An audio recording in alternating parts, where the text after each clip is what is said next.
Allstate Sugar Bowl National Prep Classic. This evening, the boys' championships 2 to be decided. First up will be the boys' state bracket, and the championship game featuring the Booker T. Washington Lions of New Orleans against the Dunham Tigers of Baton Rouge.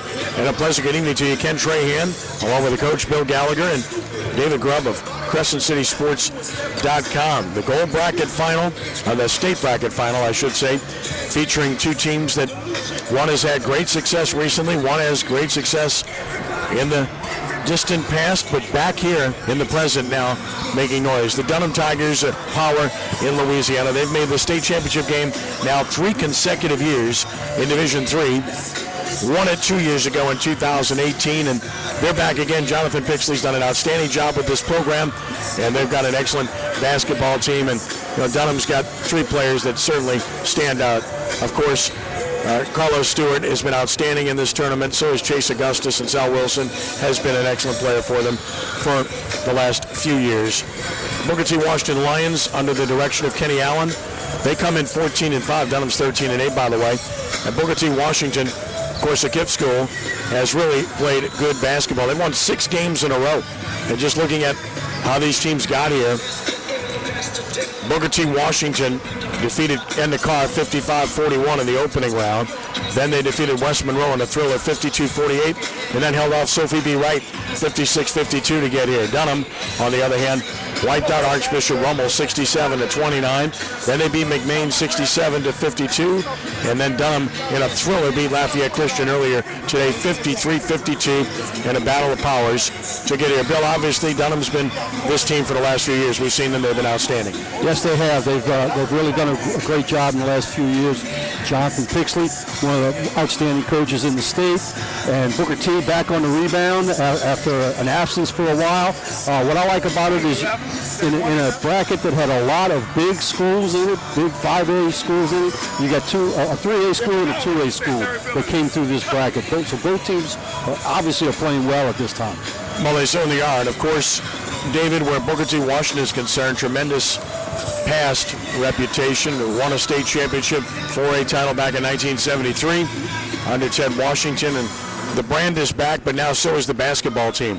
This is a good basketball team, and they've got a talented sophomore in 6'6" Tyrann Ratliff, and they've got good players, period. Tyrese Johnson has been good. Michael Johnson's been good. It's just a good basketball team. And these are the kind of things that help you reestablish yourself, not only locally but throughout the state. Make you give your team a reputation. And so for them to have won the way that they've won, to beat the teams that they beat, to get to this point, in and of itself is a huge victory for them. But like you said, coming in on a 6-game winning streak, showing what they're doing, they're growing up quickly, and they could be a force very quickly in local basketball. Well, again, the winner is the champion of the state bracket this year. Of course, 2 brackets on the boys' side, the state bracket and the national bracket, which will be contested later on. We'll have that webcast for you as well, as that will be a good matchup between Tampa Catholic and Scotlandville. And when you look at this state bracket, and it's named that way for the proper reason. It consisted of state schools. When you look at the people that were in this side of the bracket, Sophie B. Wright, Archbishop Hannon, Riverside Academy, St. Paul's, Booker T. Washington, Edna Carr, West Monroe, Holy Cross, Lafayette Christian, Landry Walker, John Curtis Christian, McMain, Country Day, Dunham, and Archbishop Rummel. So that's why the state bracket and these 2 teams have emerged, and they're set to go in the championship game here. Booker T. Washington will be wearing white in this game, and Dunham will be wearing red. They both have similar colors, but one's home and one's away. So at least you get that contrast with the way this game is going to set up. Let's tell you about the starters in this game today. First of all, taking a look at the Booker T. Washington Lions. The starters for Booker T. Washington include Christian Ferguson, Coriel Pierce, Tyrese Johnson, Michael Johnson, and Kyron Latriff are the starters for Booker T. Washington, whereas for Dunham, the starters include Carlos Stewart, Rhett Greer, Chase Augustus, Jace Augustus, and Sal Wilson. So the starters established. Game getting ready to start here. As we speak, the 3rd championship game to be decided, with the 4th yet to come, which we're looking forward to. as well between Tampa Catholic and Scotlandville. So, again, when you look at this matchup, you got one team that's red hot in Booker T. Washington. That's won 6 in a row. They've played a good schedule this year. Obviously, they're battle tested when you look at what they've been able to do over the course of the season. And when you look at Dunham, we know what they've done over an extended period of time as well. Just looking at some of Dunham's schedule. They've lost 8 games this year, but they played a heck of a schedule because they play all comers. They've lost games to Crescent City, who's really good. 3 games. They lost 2 games out of state in an out-of-state tournament. Lost to Hamilton Christian as well this year, so they've played a very tough schedule. Booker T. Washington has some impressive wins this year. They beat Crescent City this year. They also beat Jehovah Jireh, beat Country Day, beat Hunville, who's a pretty good team too this year. And and of course in this tournament, as we mentioned previously, they've marched through in good fashion. They also beat Assumption, who's a good basketball team. So Booker T is certainly on the rise. 10-3A district for Booker T. Washington, and Dunham plays out of District 8-2A. So a team from the New Orleans area, a team from the Baton Rouge area, getting ready to do battle here in the championship game of the boys state bracket. As the starters get introduced, we've already passed them on to you. And we'll have the start in just a moment. Again, Booker T in their home whites, red numerals trimmed in black. And Dunham in their reds here this evening. Pretty interesting NFL game going on. 19-19 overtime game between Houston and Buffalo, and each team has had the ball in overtime, and neither team has scored, for what that's worth. And it was a good day for Tulane today, winning in football, winning in basketball against Cincinnati as well, after the football team defeated Southern Miss 30-13. So good stuff for the Green Wave. Crescent City Sports Prep Basketball is brought to you by Lamarck Ford & Kenner, the only local dealership in the New Orleans area where you can totally buy online. Go to lamarck.com. And Crescent City Sports Prep Football is brought to you by Gibbs Construction, a leader in the construction industry in Louisiana and the Gulf Coast for more than 35 years, transforming dreams, visions, and plans into reality. It's Gibbs Construction, and we thank all of our sponsors for helping make this possible, and to be back here once more for a 10th year at the Allstate Sugar Bowl National Prep Classic. Consolation game on the boys' platinum side was won by Mile High of Louisville. They defeated Bloom Township out of the Chicago area in the game that was on the main floor prior to this, in a good basketball game. So we're ready to go here. Sal Wilson will jump center against Booker T. Washington's Kyron Ratliff. Ratliff, the talented 6'6 sophomore and a player to really watch in the state of Louisiana for years to come. He's already getting a lot of attention, and he'll jump center against Wilson, as we are just about set to get it started here in the championship game of the boys state bracket, Allstate Sugar Bowl. And Wilson beat the tap, but it goes to Booker T. Washington anyway. So here come the Lions walking it up the floor. It's Coriel Pierce. Pierce gets it to Tyrese Johnson. Johnson now to Michael Johnson. Now they swing it down low for Ratliff on the block. Turns, can't shoot. Finds an open man who kicks it down low for the layup. Good. Put in by Michael Johnson. Great ball movement there by Booker T. Washington to get it started. Yeah, nice movement to start that game off by Booker T. They worked the ball around, got it inside, worked it to the other side, and got an easy basket. Great dive in there, too. Carlos Stewart, terrific player to Sal Wilson, another standout. He missed it short. Rebound into the corner, goes out of bounds, and that will be Booker T. basketball. So the Lions with the lead and the ball early on. Less than a minute in. Championship game state bracket here. And walking it up the floor is Tyrese Johnson. Dunham setting up shop, and looks like man-to-man. They are playing man. Here's a 3-ball right corner. That's too strong. Rebound fought for, controlled by Dunham's Carlos Stewart. Storms out of the pack. He is a really good player, but he misses the finish, and the rebound is controlled by Tyrese Johnson. Yeah, I remember Stewart from last year. Oh, really good in this tournament. He had a good tournament last year, and he's obviously one of the leaders on this team this year. On the exchange is Coriel Pierce, who will run the offense most of the time. Right side of the floor, looks for Ratliff on the block. Threw it too tall, stolen away. Good backside help by Dunham on that play. Sal Wilson front court, Rhett Greer back to Wilson. Both teams matching up, and a left-hand shot no good by Wilson. Rebound controlled by Booker T's Christian Ferguson. Wilson had more room. He just pulled up a little early on that layup. Yeah, it wasn't the smoothest looking shot. No. Michael Johnson on the drive, finds an open man. Tyrese Johnson off the window, missing, and Sal Wilson the rebound. That was an unnecessary floater there, too. I mean, he had the ability to pull up for the jump shot or shoot the three when he first got that pass. Right. He caught himself in the middle. Again, we got to remember the second game of the day for both of these teams. No doubt. Stewart too strong, so both teams a little off the mark early. Tyrese Johnson is second board already. Still 2-0 Lions.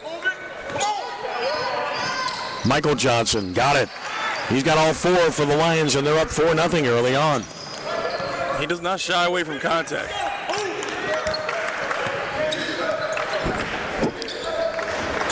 Man-to-man defense, love it, both sides. Greer with an up fake, maintains the bounce, now picks it up.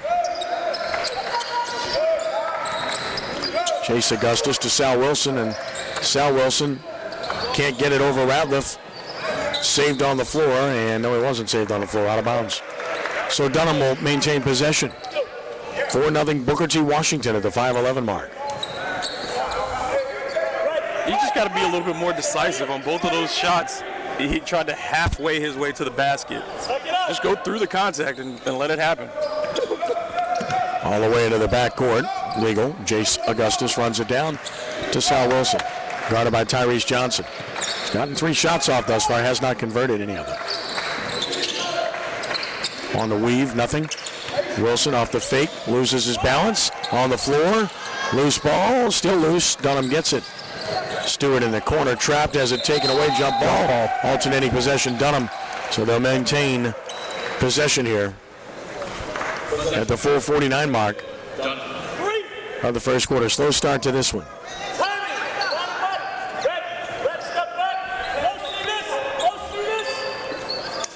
Stewart has it taken away. Turnover by Dunham, it's first. Dribble drive, and a scoop is no good. Putback is good. Kyron Ratliff with the putback.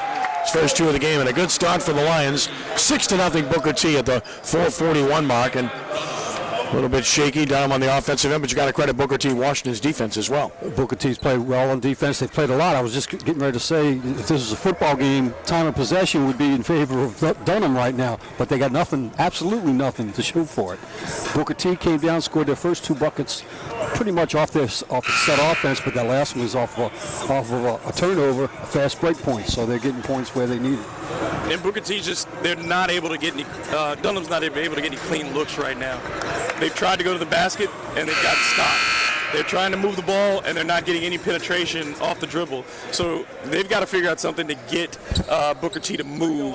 Booker T's just sitting right now and clamping down on anything they're trying to do.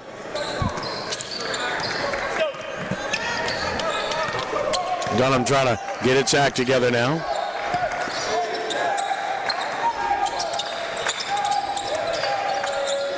Stewart coming up short. Long rebound on the run. Pierce finds the open man, left corner, and Ferguson knocks it down. Pierce with the assist, and Booker T. Washington out to a 9-0 lead.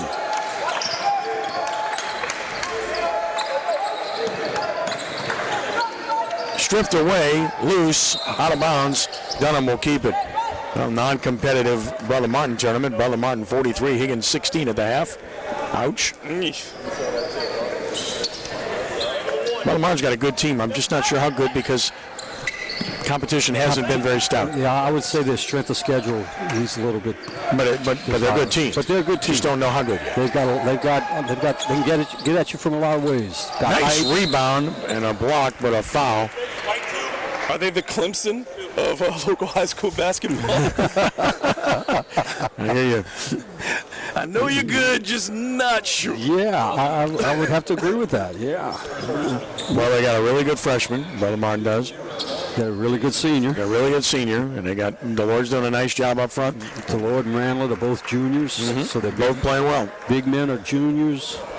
Two good seniors. Got Devon Moore. Yeah, Devon's Stephen good Lewis, player. also good. Chase Augustus puts Dunham on the board, and he hits both. So Dunham scratches, and it's 9-2 at the 3:50 mark. We'll begin to find out how good every team is next week when district starts. Left side of the floor, this is Ferguson. And Dunham has gone zone now, so Booker T got him out of man early on in this game. See how they handle the zone. Patience exhibited thus far, I should say. Coach Kenny Allen, head coach of the Lions, yelling instructions, yelling for movement. High post, Ratliff had it knocked away. Triple teamed, ball still on the floor. Jump ball coming, and the Lions will maintain possession. So they do keep it.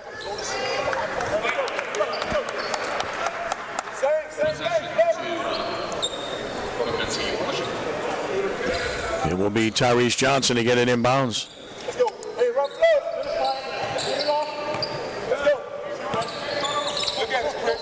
You see it? Nice pass down low, fake, and score it. Tyrese Johnson with the basket from Christian Ferguson. Booker T looking really good early, up 11-2. Strong move by Johnson. Yeah, Deshaun Watson made the play of the year just now, by the way, and Houston Texans are going to win that game because of a play. That's going to be the number one play you can bet by a long shot. Missed shot, put back good. Sal Wilson puts it home. He needed that one. After the way it started, he needed to just get one in, and maybe that'll get him going.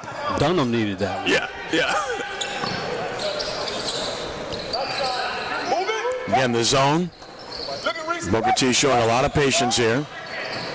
Dribble penetration, no shot. Ratliff spinning, left hands it, missed it. Rebound Wilson, his third. Dunham now settling down a little bit and getting themselves into this. Nice feed down low. There you go. Beautiful pass. Wilson getting it to Augustus, who's got 4. And now Dunham on a little 4-0 run has cut it to 11-6. I'm telling you, Deshaun Watson just made the play of the year. 2 guys had him sacked, escaped, and they gained 40 yards. They're going to win the game in a moment. 3 ball coming right corner, no good. Rebound controlled by Jace Augustus. Saints fans saw up close how good Deshaun Watson can be. Love the guy. Dribble drive, contact, no call. Yeah. A lot of contact. Put back, no. Fight for the ball, and another offensive board. So Booker T getting a third chance here. On the block to Ratliff, spins again, this time right hand, but that doesn't go. And another offensive rebound. And a 3 ball as a result. And Christian Ferguson hits his second 3 ball. Booker T got 4 shots, too quick thus far, and it's 14-6 Lions. That kid has no hesitation when he catches it. And he's the least likely looking guy out there right now. He may weigh 90 pounds. Right. And a lot of that is hair. Carlos Stewart being guarded very tightly. Certainly not his legs. By Pierce. Stewart straight away 3 ball, no. And this kid is in there rebounding at 5'7". And he got it. He got it. Ferguson got the board, saved it. His knees are wider than his calves. No doubt. That is some thin legs. Dribble drive, 3 ball coming, short off the rim, and out of bounds over the top of the backboard. Texans with a 28-yard field goal to win it here momentarily against Buffalo. And it's good. And so the Houston Texans advance in overtime, 22-19 over Buffalo. How about that? They were down, 16-0 in that game? Yep. Buffalo certainly had their chances. They sure did. Terrible in the game management. 3 ball Wilson. That's in. Stewart the assist. Zal Wilson now has 5, and Dunham cuts it to 14-9. 15 seconds to go in the first quarter. Can play for one if they like, but penetrating like they want to score, but now back it out off the bounce. Here's Ratliff, double team, 4 seconds, 3 seconds. Got to go up. Dribble drive, got it blocked, and cleared. So Wilson cleared it off of the block by Augustus. And we've played 1 quarter, championship game, state bracket, and it is Booker T. Washington of New Orleans on top of Dunham, 14-9. Good start for the Lions. Dunham showing some signs of life, guys. Yeah, a good run by Booker T to open up the game, 9-0. Dunham off to the slow start, came back, hit a couple of threes to put them back in it. Went to that zone, which kind of cooled off Booker T a little bit, but Booker T has held on, and they got a 5-point lead going into the second quarter. They frustrated Booker T in the post as well. They've gone inside, and I think he's just been. Excuse me, I'm sorry. His name, the young man, the center for Booker T. I'm losing his name. Ratliff. Excuse me. Yes. he's rushing his shots. And he's had the ability to kind of pin his man, he's giving up height to, but he's rushed both of his shots with the left hand and the right hand on his spins. If he gets a little more patient and maybe uses his body a little more drop step rather than the spin, I think he gives himself a better position to score. If they can get him going, Booker T has a big advantage there. Yeah, there's certainly nobody size-wise that can match up with him from Dunham. So they just got to scramble and scratch when the ball's entered, which is what they're doing right now. And like you said, it's making him hurry his shots. He's anticipating, I think, a double team before it comes and really just getting it off his hand too fast. Second quarter begins. Stewart runs the show.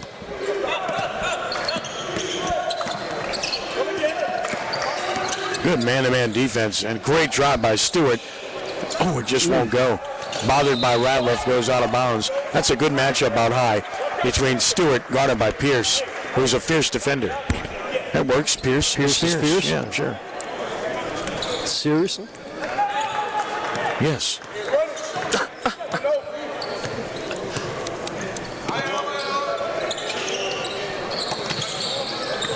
Shapaka Smith in the game for Booker T. Washington now. First substitution they've made. Nice pass down low. Finishing at the rim, Coriel Pierce. Great pass by Tyrese Johnson. He's got his third assist already. 16-9 Lions. Stewart turned his head the wrong way on that cut. Nice pass to Augustus, but he can't finish. Ratliff rebounds, and he's fouled from behind on the frustration foul, I call that, by Augustus. Well, you couldn't quite finish, so then you reach around and foul right afterwards. And you just see it too often. I mean, you have to have a short memory. Go on to the next play. You missed the shot. Let's get back. Let's get the ball back. It's so frustrating as a coach. Tyrese Johnson off the drive. Floater no. Rebound fought for, controlled by Stewart. Second board. He'll take it himself. Stewart has not scored yet, and he's been huge in this tournament. Again, guarded by Pierce, who's really guarding him fiercely. Look at it. Very physical. Great foot movement. Stewart can't get by him. Finds Wilson for three. Short. Rebound controlled by Pierce. Really like the looks of this Booker T. Washington team. Here's a three ball right side. That's way off. That's my fault. I cursed him. Dribble drive off the rebound and They called the foul. It's on Malera. John Malera, who's checked into the game. His first, team foul number 2 on Dunham. Booker T side out. Tyrese Johnson. Here's Ratliff down low, knocked away, out of bounds, off his knee, turnover. Only the second turnover for Booker T, and Dunham only has 2, so pretty clean in that regard thus far. Booker T just doesn't give you any space to operate. I mean, their defenders are aggressive without being handsy. Wilson. Look, where do you go? Wilson gets it back. Nice drive with the left hand, scores. Sal Wilson now with 7 to lead Dunham and makes it 16-11.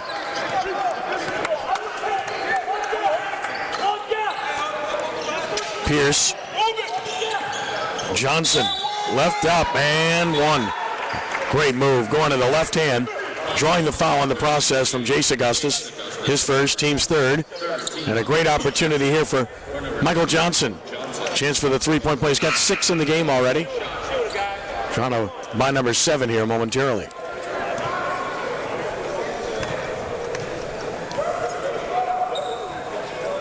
Can't do it. Augustus the rebound. So a 7-point lead for Booker T. 3-ball Wilson. Going high to get it, but unable to contain it was Augustus, and Booker T has it on the run. Michael Johnson the board. Gets it back. Johnson fakes, can't shoot. Dribble drive. Nice extra pass. Rather put it on the floor. That's a mistake. Getting it back. Johnson, he'll put it up. He'll score. So Michael Johnson playing great. He's got 8 points, and Booker T's up 20-11. Booker T's got to get Stewart involved in this game a little bit more. He's got to score for him. Dunham, yeah. Yep. Augustus out top. Open shooter here is Malera. No. And the rebound control by Pierce. Wilson just seems really frustrated for Dunham. Great reverse, can't score. Into the corner, controlled though by Dunham. Jace Augustus with his second. Here comes Stewart. Hasn't scored yet, and he had it knocked away there. Solon. Didn't need to split that double team. Pierce behind the back. Nice move. Can't finish. Rebound controlled by Jace Augustus, his third. Well, they've got to get Stewart going. He has not scored yet in the game. All they've had basically is Sal Wilson thus far. Step through, blocked away by Ratliff, and cleared by Shapaka Smith. Nice move down low, and one. That's just a bad foul there. That was. Coriel Pierce with his fourth point. The foul was on Carlos Stewart, and that's his first. And three-point opportunity here for Pierce. With an 11-point lead, they build a double-digit lead. One of the things you're seeing, too, with Dunham is a lot of individual play. Their offense is a lot of one-on-one right now, and they've gotten away. The few baskets that they have been able to score have come off of movement or straight drops to the basket where they were in transition. Missed free throw.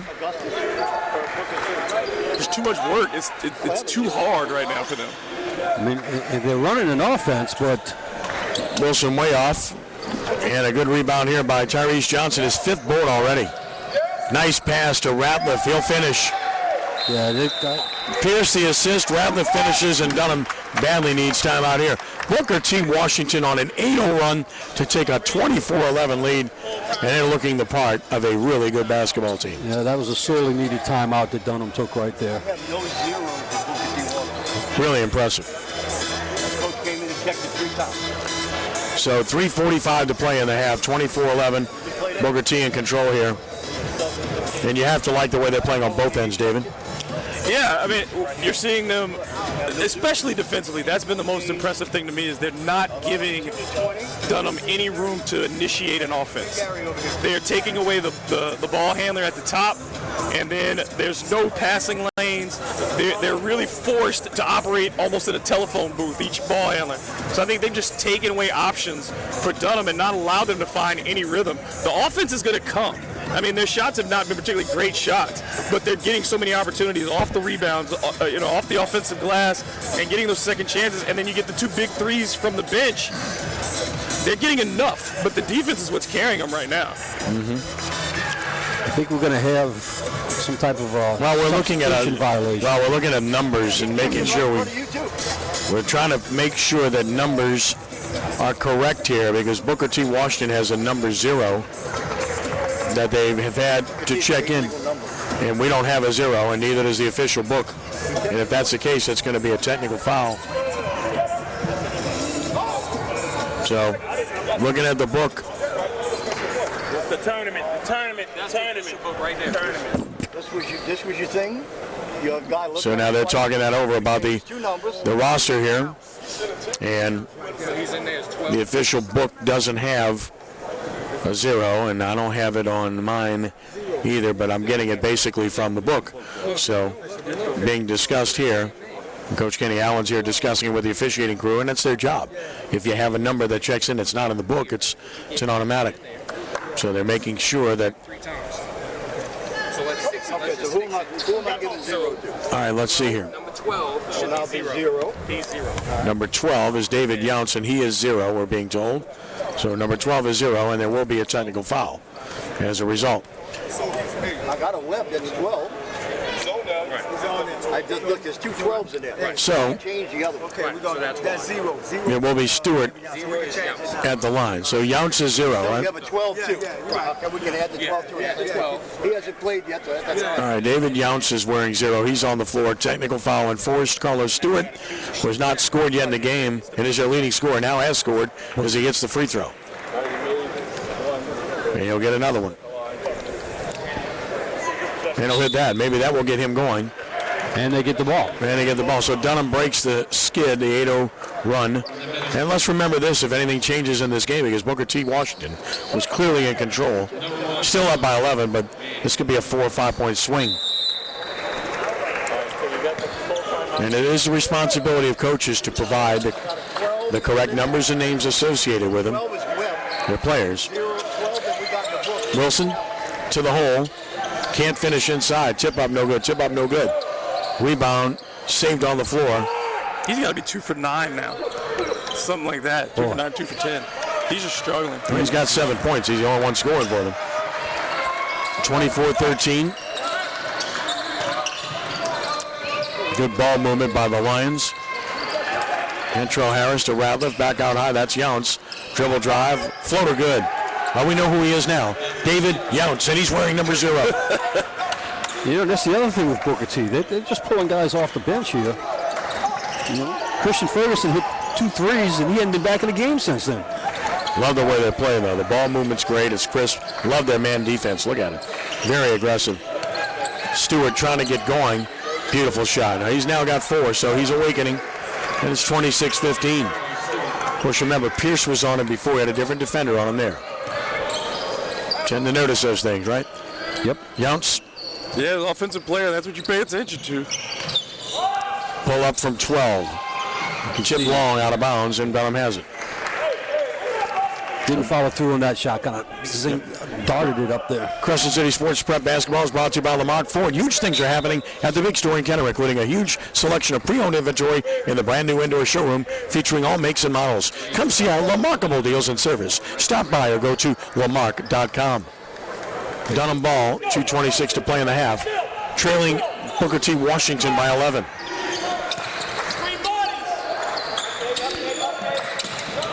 Jace Augustus to Rhett Greer, who's back in. To Wilson. Good ball movement here, but good defense as well. Stewart for 3. And Booker T on a run out, but taken away nicely. Now they got numbers. Nice pass and one. Beautiful pass. Well done. Stewart, a strong finish. Augustus, the assist. The foul is on Con Ratliff. That's his first. It's only the second team foul. But now Dunham in single digits, and Stewart is awakened. He's got 6 points in the quarter, looking for number 7, and he's got it. He's money at the line. And it's 26-18. Dunham's back in it. And now they're going to the full court press. Yep. 2-2-1 full court press. They break it easily. Younce spins. Younce shoots. Younce misses. Rebound controlled by Stewart. His third board.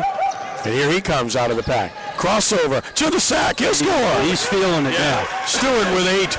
I said earlier, he's real good. You're seeing it now. 26-20. The lead down to 6. Younce trapped front court. Double team. Needs help. Timeout Booker T. Washington. Smart timeout taken by Coach Allen. A 30-second timeout with 1:29 to play in the half, and suddenly Dunham is on a 7-0 run. Well, yeah, and that's a good timeout by Booker T. You don't want to. You're already on the back end of a 7-0 run, and there's a big, really good trap going on right there. So that was a good thing right there to try to break this momentum. They're forcing Booker T. Washington to take shots that they don't want to take right now. And you saw the casual play on that previous one that led to the basket. Tyrese Johnson gets the loose ball, and he just kind of waits for it to bounce back up to him. That allows Dunham to get the ball and then get a three-point play. So, I mean, Booker T can't take anything for granted. Keep playing the way you were playing.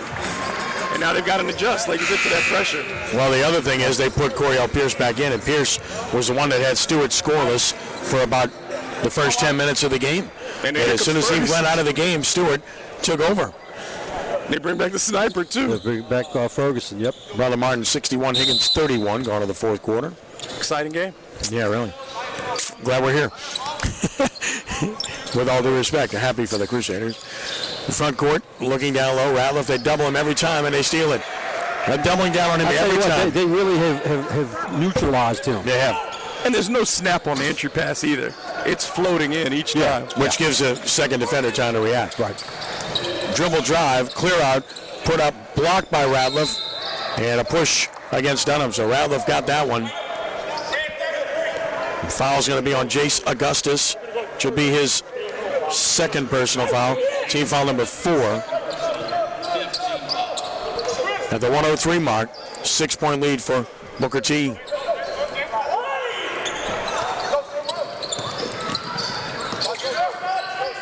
Double team again. Michael Johnson's had a good half, and it's even better now. He's got 10, first to double figures, and it's 28-20. Pretty much had a runway to the basket on that one. Yeah, yeah, he did. Why not? New Airport. And Wilson missed again. Rebound down low, controlled by Booker T. Washington's Tyrese Johnson. He's got 6 boards. Well, with a good possession here, Booker T can go in with a double-digit lead. No need to rush. No. 21 seconds left. Back it out off the dribble. Smart move. With instructions from the bench, Coriel Pierce. 15 seconds. I think I try to work something for Ferguson. Tyrese, penetration. Lost the handle. Ratliff put it back in. So Ratliff, There you go. he has 6 points. It's a 10-point lead from midcourt. And You always have another dribble. You always have another dribble in you. so halftime arrives, and the Booker T. Washington Lions have rebuilt their double-figure lead at 30-20 over the Dunham Tigers. Well, Booker T had an 8-0 run in the second quarter, a 9-0 run in the first quarter. When you have multiple runs like that, the result is a double-figure lead, Bill. Yeah, but I think Dunham's going to figure some things out at halftime. They're too good of a team. They're too well coached. And heck, they're in the finals of this tournament. They didn't get here just by playing so-so basketball. So I think they're going to come back and make a little run at Booker T. Booker T's just going to keep doing what they're still doing. You know, just keep playing that good defense, harassing Dunham, not letting them be comfortable in their offense, and they'll be okay. And Dunham didn't really turn the ball over a lot, so that's a good thing. It's like the defensive pressure kept them from getting some good shots at times, but they weren't giving up the ball and giving up easy baskets in transition. So the principles seem to be there for them to get back into the game if they can just hit a few more shots. Right. You know, they have not played poorly. They're just not getting what they want to get offensively enough. No, Booker T has really made them work for anything and everything that they can get. And that length is a little bit frustrating. Booker T's a bit bigger, physically, and just in size and in height, and it's been tough for them around the rim, especially when they do get rebounds on the offensive glass, trying to put something back in. They have had to alter some shots. Well, a game of runs. I mentioned the 9-0 run to start the game for Booker T. Washington, then an 8-0 run in the second quarter for them before Dunham had its own 7-0 run to get back in it within 6, but then Booker T lengthened it back to 10 by the half. And they've really controlled the tempo of this game, the pace. They've defended well, and I think that's been the biggest thing for Booker T. Washington thus far. Yes, no doubt. Really good man-to-man defense, defended well. And like I said, I think they've just kind of taken Dunham. Like David said, they haven't gotten a good look. They're not getting good, clean looks out of their offense, and that's because of Booker T's defense.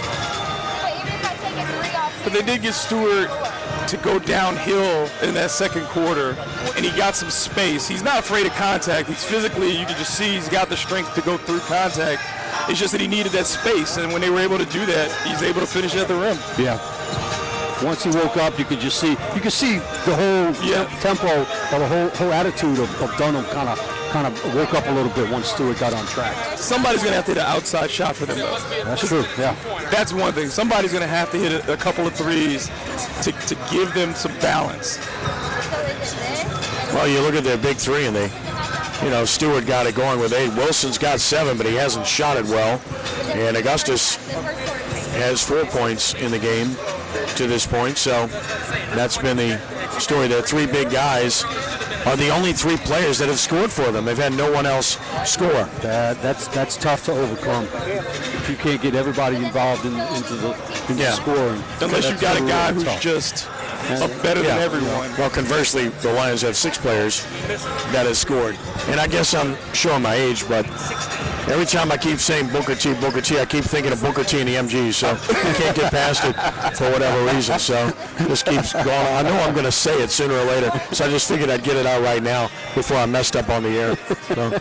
That's good music, though. Because it is great music. When you start thinking about it, you know how it is. You start thinking about something, don't say it, you know you're going to say it. It's automatic. So Crescent City Sports Prep Basketball is presented by Ye Olde College Inn and Rock and Bowl. College Inn, a true New Orleans farm-to-table restaurant, open Tuesday through Saturday for dinner at home of the New Orleans Prep Sports Hall of Fame. That's Ye Olde College Inn and Rock and Bowl, and we thank them for their continued support of what we do. Of course, another championship game to follow this one, and that will be the boys' national bracket game between the team that's won this top bracket before, and Bill and I have seen do so, Scotlandville Hornets, taking on a a really good Crusaders team, which I make Bill feel good, from Tampa Catholic, who's got great length. I mean, they're gonna come out here with a front line of 6'8", 6'6", 6'5", and they're long, and they took it to Bloom Township in the semis. And by the way, Bloom lost to Mail in the consolation game as well. Mail High out of Louisville, which Scotlandville really pulled away from in the second half to beat them. And we'll talk a lot more about that matchup coming up. But Scotlandville is one of those teams, when you look at them, and you just do the eye test, you're not all that impressed. Then when you watch them play, you're really impressed. That's been the case for quite some time now. So no surprise there. But I'm impressed with Booker T. Washington. I just like the way they move the ball on offense. I really like the way they defend. They just got out there and just played in-your-face, man-to-man defense and said, beat me if you can. So far, Dunham's not been able to do it. And that's the kind of basketball I like. You know, I like to score off the defense, make the defense do the work, and your offense, even if that's not working, you can still score playing hard-nosed defense. That's always was a trademark of my teams. Play that hard defense. You can watch and you can see that their technique is very sound. When you watch them, their hands are in the right position, their eyes are looking at the right thing. They're not focused on the eyes of the opponent or the ball. They're watching the waist. You just see the stances are correct. They spend a lot of time clearly in the gym working on their defensive fundamentals. Exactly. That's no doubt that happens in that gym. 30. Right? That's right, 30-20. Yes. Patriots lead the Titans 3-0 early first quarter in that game. And Gillette Stadium this evening. Like I said earlier today, we're doing our radio show from here this morning. Daniels and I with the Three Tailgaters show on 106.1 FM. We were talking about that, and everything in your being says, man, pick Tennessee. You know, their quarterback's playing real well. Running back's a beast. You know, they got some good defensive players, but there's just you can't pull the trigger. I can't pick against them. Yeah. I don't care what they've looked like. Against the you can't Patriots. pick against them in the playoffs at home. Yeah. You know, that's the good news for them. The bad news for them is if they do win, they won't be at home anymore in the playoffs, barring upsets, which I don't think will happen because I look at the NFL. The Ravens, the Chiefs, the Saints, the 49ers, I think those four teams are better than everybody. The problem is Green Bay's an equalizer because you'd have to go up there and play those guys.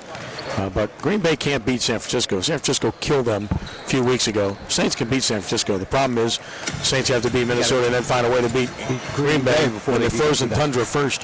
So a little bit difficult, but those are really good teams. I think the best teams in the league for sure. So we'll see.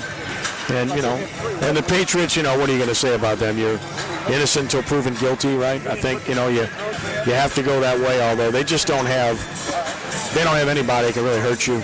They lost when Gronkowski retired, then Gordon disappeared, and of course they tried Antonio Brown.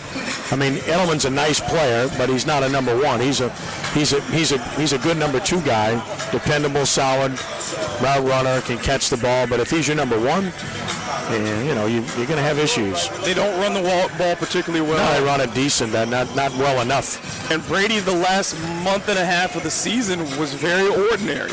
He's very ordinary the whole year. You know, and you always wonder, sooner or later it's got to catch up with you. But there's a lot of speculation that something's wrong with him, that he's been playing hurt. That's been leaked all over the place. Of course, we have no idea. That said, he's 42 years old. So, again, it can happen any time. With Peyton Manning, he had a serious issue that stopped him. Breeze, we haven't seen it yet. Brady, we're seeing it this year. Rodgers, we're starting to see it decline. I think, and then we saw with Cam Newton because of the beating he took. He took too many hits and it caught up with him eventually. Now the best thing that could have happened to him was sitting out. Yep. He has a chance to heal up. I wouldn't be surprised to see him come back next year wherever he's playing, and he'd be very good because the body can only take so much. And he got the hell beat out of him for a long time, and for a lack of a better description. For some bad teams. The only guy in the league, and Lamar Jackson's hands down the MVP, although I love Russell Wilson. He's one of my 2 or 3 favorite players in the league. Jackson's been phenomenal. He's the guy. But the reason I brought up Wilson is Wilson's the only guy that does take off and run a lot that has managed to avoid any real injury per se, because he's smart about what he does and how he does it. It's so hard in that league. I don't care how good you run and how smart you are. Those guys on the other side are so fast. It's just hard to avoid it. And the thing with Cam, too, always was that they literally used him as the running game for a number of years. Absolutely. They leaned on. They didn't have a McCaffrey. They had a couple of good backs, but nothing great. But, yeah, he was such a big part of their running game. And he was the best running back on that team. He may have had a couple of other running backs. He was the running back. In his best year, he was phenomenal. He was every bit as good, if not better, than Lamar Jackson has been this year with what he did. Of course, if you're asking me who I think the most talented is, I think it's Mahomes. I think he's the most talented guy in the league. I think he's the most talented guy in the league. Another guy that's so likable, it's crazy. He's a terrific kid, really, really likable. But the quarterback play in that league, when you look at these guys, the teams that are going to win it, all those teams I just mentioned, you don't win it unless you have the quarterback. Saints have one, Seahawks have one, Ravens have one, Chiefs have one, Packers do have one, and the Patriots do have one. They do. So I think you stop right there. I mean, no disrespect to Tannehill, but he hadn't done this over an extended period of time. That's why he's not in Miami anymore. San Francisco? That guy's playing well. Garoppolo hasn't been tested. But he hadn't been tested, correct. So, but he's playing really well. Give him a lot of credit. Third quarter set to begin here. And the Crescent City Sports Prep Basketball is brought to you by Lamarck Ford and Kenner with a 30,000 square foot collision center using state-of-the-art technology to repair all makes and models, and one of the first in the area to work on aluminum body vehicles. Come see our remarkable deals and service. Stop by and go to Lamarck.com. Booker T. Washington ball to start the third quarter, up by 10. Reset it for you, Michael Johnson, handing it back to Coriel Pierce. Against man-to-man pressure. Right side of the floor, back to Michael Johnson, back to Pierce. Pierce holding on, taking a look. Now they zone it up, matching up, it appears. They do match up. Johnson, fake. Tyrese Johnson fumbled it, out of bounds. Dunham ball. He thought there was going to be a cut. Yeah. There was no cut. He thought there was going to be a cut. He dropped that pass off. Kind of went through the defender's legs. Yeah, that's what it kind of looked like. He anticipated something that just didn't happen.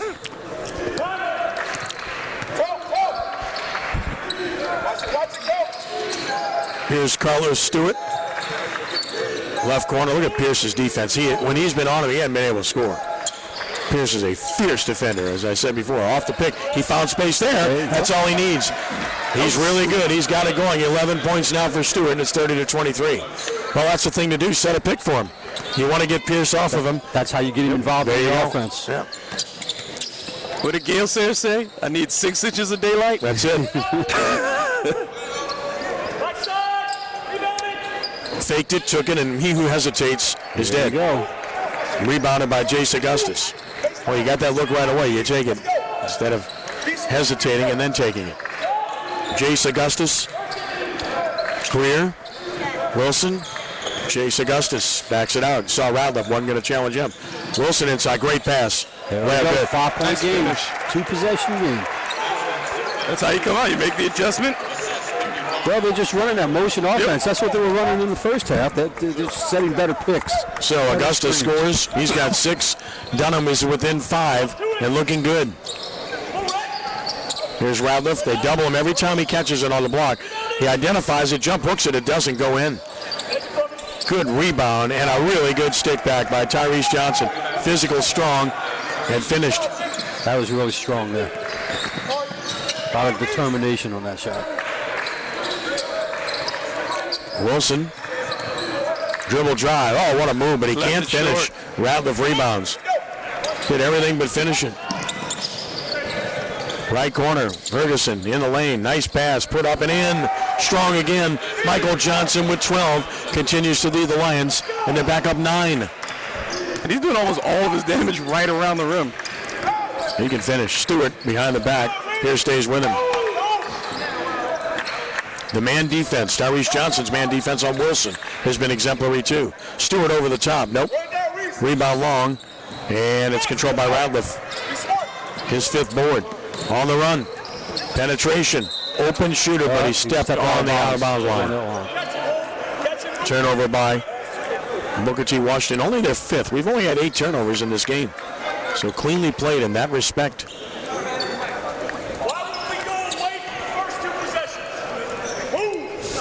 5:10 to play in the third. A 9-point lead for Dunham. You heard Jonathan Pixley. Why did we go away from the first two possessions? Right. Like maybe set a pick.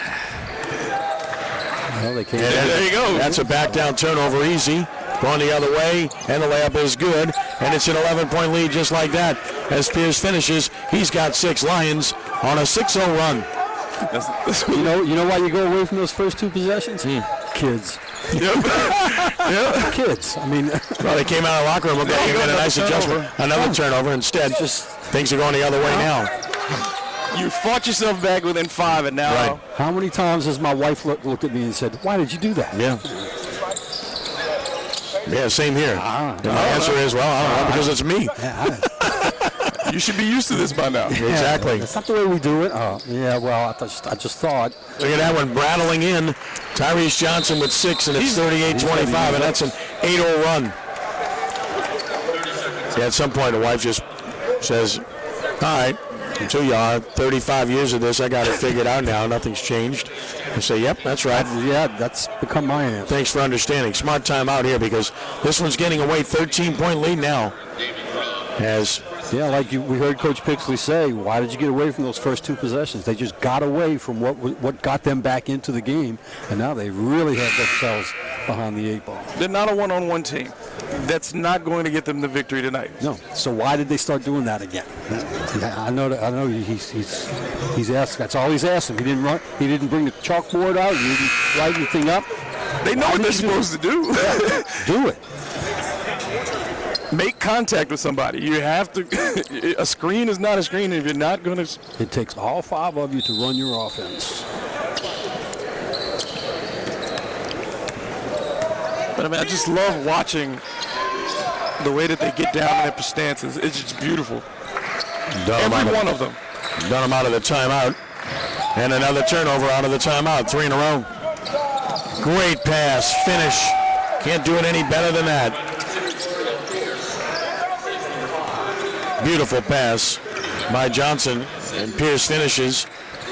And a 40-25 lead and a 10-0 run. Stewart got by Pierce but lost control and got it back. A fortuitous bounce. Gave it up. Not going to finish against Ratliff. Not going to finish against Ratliff. Maybe one more time. Not going to finish against Ratliff. How many times I need to say it? Well, Wilson will from out top. There you go. That stops the run. 10 points for Wilson.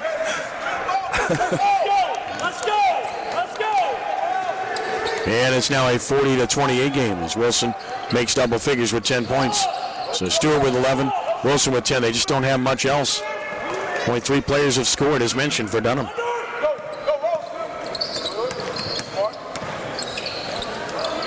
Got into the paint. That's an easy look.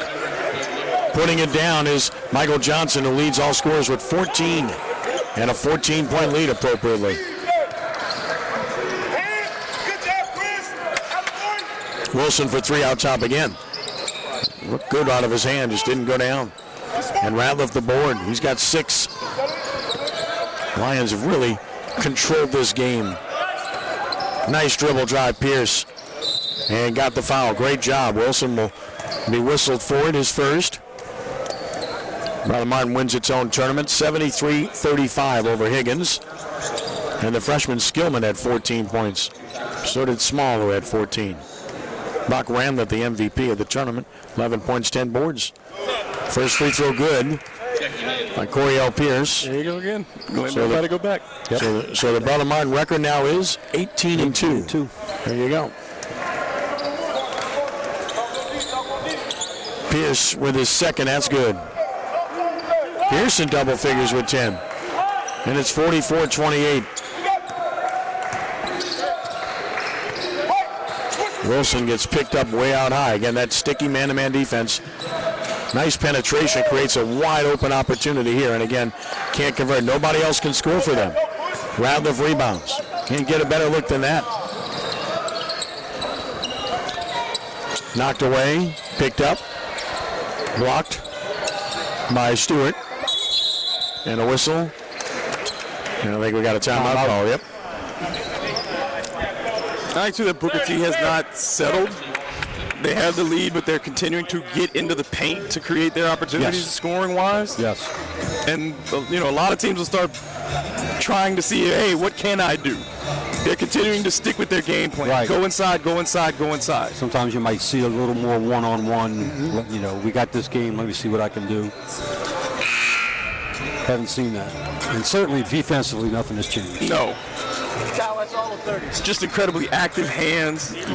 Anticipation has been very good for Booker. I mean, they have not done anything poorly tonight. No. And then I like the fact that, too, they're forcing Dunham because they're behind. They know that when they get in the paint, Dunham's going to try to make a steal, try to make a block. And that's how you get yourself to the free throw line. Yep. And, getting those cheap points, too, to keep extending your lead. Lions with less than 2 minutes to play in the third. Pierce in front of us. Got a high pick. Into the paint to Ratliff. Spins, shoots, scores. That was his best move of the night right there. Certainly was. He didn't rush. He kept his balance. He's got 8 now to go with 7 rebounds. He's a force, and he's hard to get shots off on. 46-28, dribble drive. Nice hard drive there by Stewart. Will draw the foul. Was determined to get to the hole there. And was able to get the foul from Christian Ferguson, his first team foul, only the first of the quarter for Booker T. 2-shot opportunity for Stewart. Crescent City Sports Prep basketball is presented by Yale College Inn and Rock and Bowl. Rock and Bowl now with 2 locations on South Carrollton Avenue in New Orleans and Jefferson Street in downtown Lafayette. See a full schedule of entertainment at rockandbowl.com. Stewart buries both. I don't want to foul him. He's not going to miss very often. He's made them all in this game. 13 for him, and it's 46-30. Break the pressure easily. Nice. Ferguson for 3. Ooh. Rebound Wilson. Everything but results there. Yep. Good look. That was in and out. Wilson driving, losing, turnover. 4th of the quarter for Dunham. You keep thinking about that. Ratliff is only a sophomore. Yeah, man. You wonder how tall he's going to end up. And once he gets his coordination together. Yep. Catches it down low. Spins against a double team, and he's got an and one. He's showing you why now. Ratliff finishing through contact and a double team, and draws the foul from Wilson, his second. And Ratliff with 10.7 boards will try to add to that. This is a good basketball team. They've got good guard play. They defend quite well. And they got a 6'6" big who's only going to get better. Yeah, you can see it in you can see the gears turning when he catches the ball in the post. Yeah. When that gets to be natural, when that gets to be second nature, it's going to be really hard to deal with him in the post. Got to put some weight on. Yep. But that's for college. Yeah, get that core strength up, but look at that. Wilson blocked by Ratliff. He gets off his feet so quickly. Oh, this team defends so well. Here's Ratliff again. He's feeling it, and he'll go to the line once more.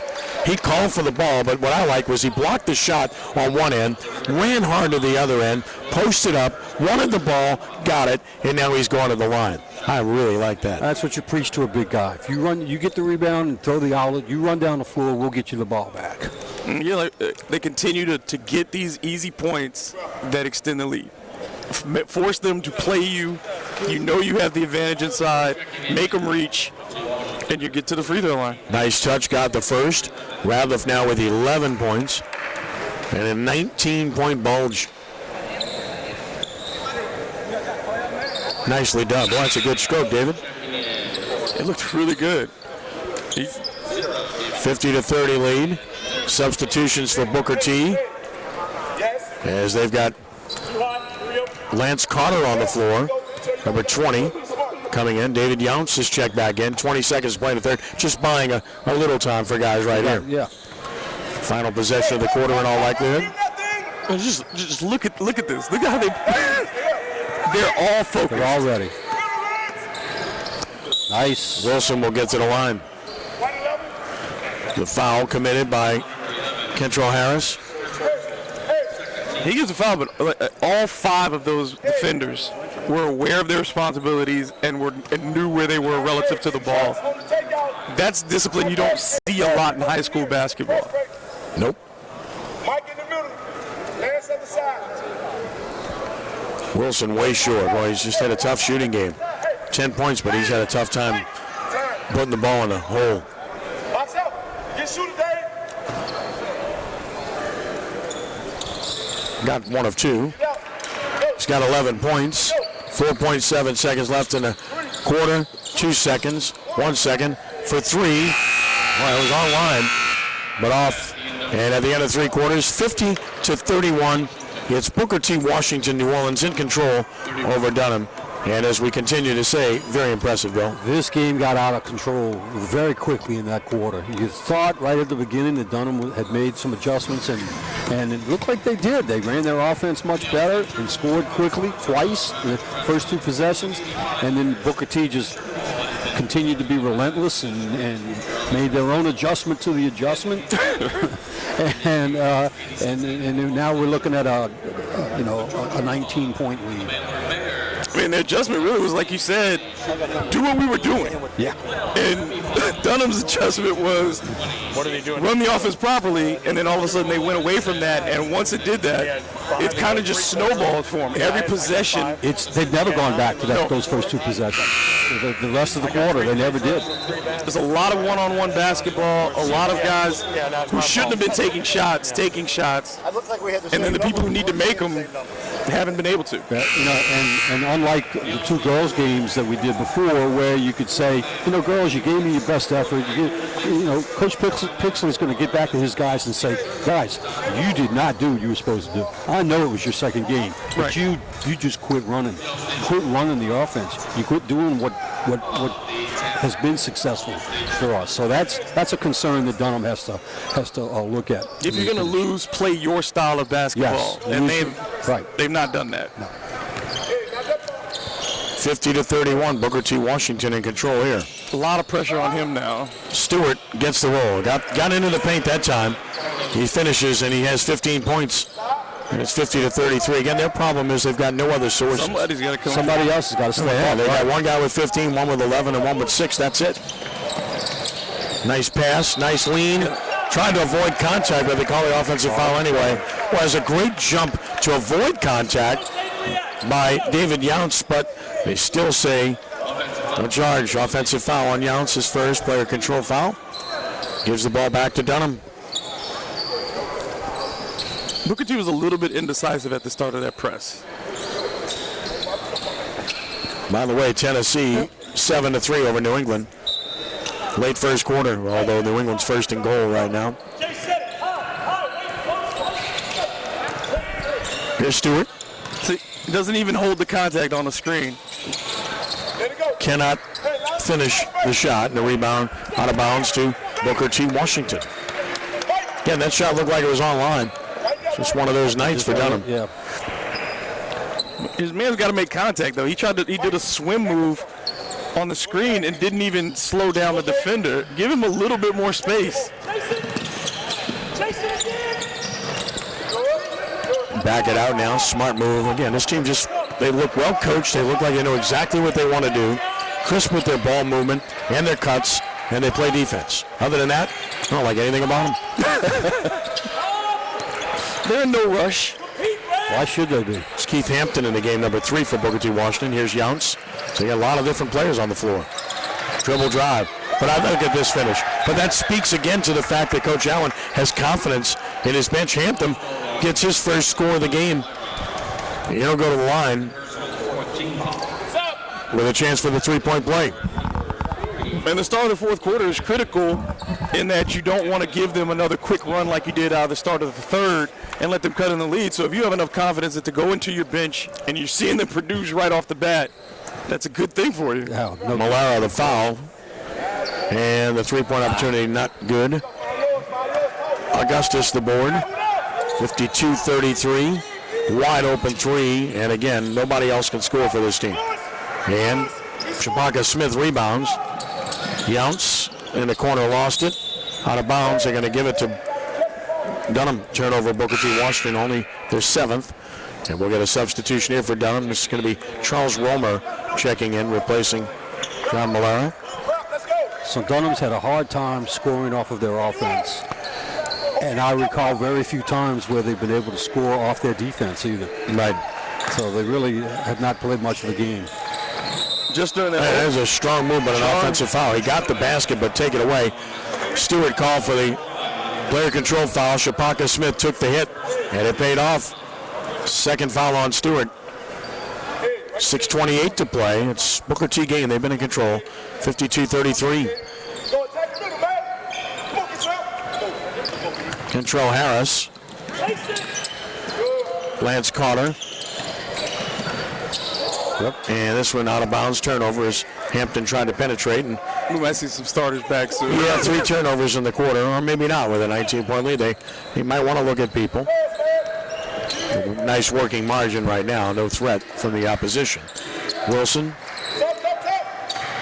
gets to the paint. Right hands it. Can't finish. Been that kind of night.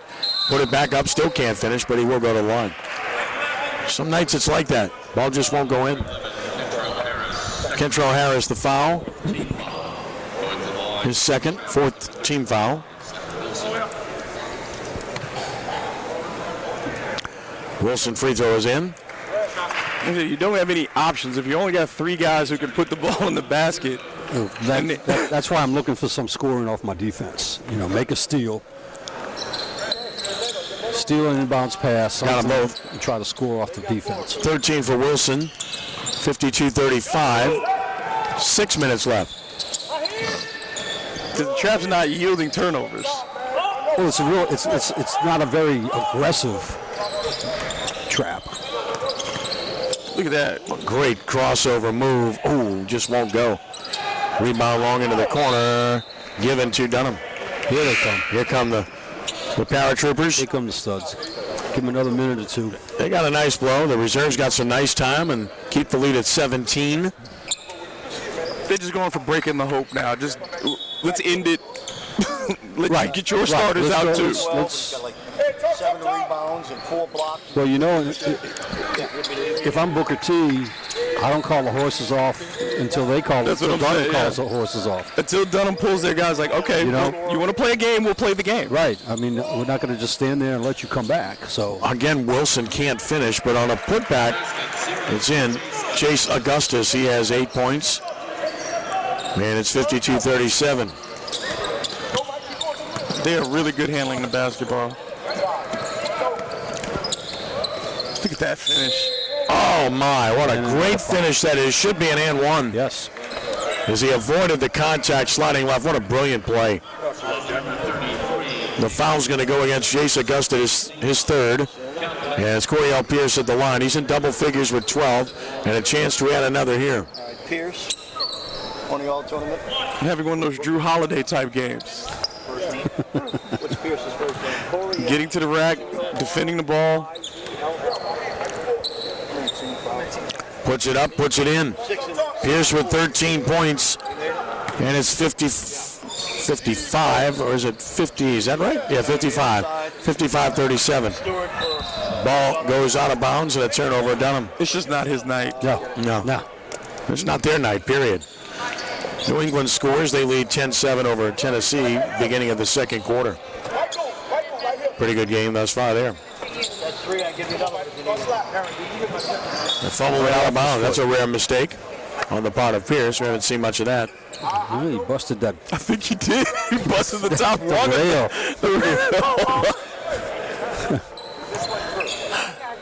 Take that out of Ed. See if we can adjust it and make it come back up over there. Ed broke it. He bought it. Stewart. Oh, look at the great defense by Pierce. He's been all over Stewart. They're just not allowing Dunham. They won't concede anything. Nothing. Back rim. Nice rebound. Nice feed. Augustus scores. Good rebound by Jace Augustus. And finishing was Chase Augustus. Got that? Jace to Chase? Chase to Chase. I thought you might appreciate that.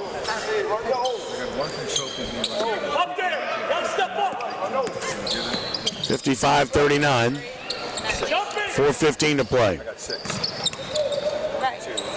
Great move by Pierce. Give him 15 in the game. He's so good. He's really good. 57-39. Got 15 points, 3 rebounds, 3 assists. I'd like to know what their shooting percentage is for tonight. Pull up. Good. It's got good. It's got to be high. Stewart's got 17. The Booker T, because they've taken all the shots. The majority of the shots are inside the paint, driving to the goal. I think they've only And attempted ones. maybe 4 or 5 3-pointers. And they made at least 2. Ferguson made 2 in the first quarter. Well, Stewart's now got 17. Remember, he didn't score in the first quarter, but he's been good since then. But he set the tone defensively. He sure did.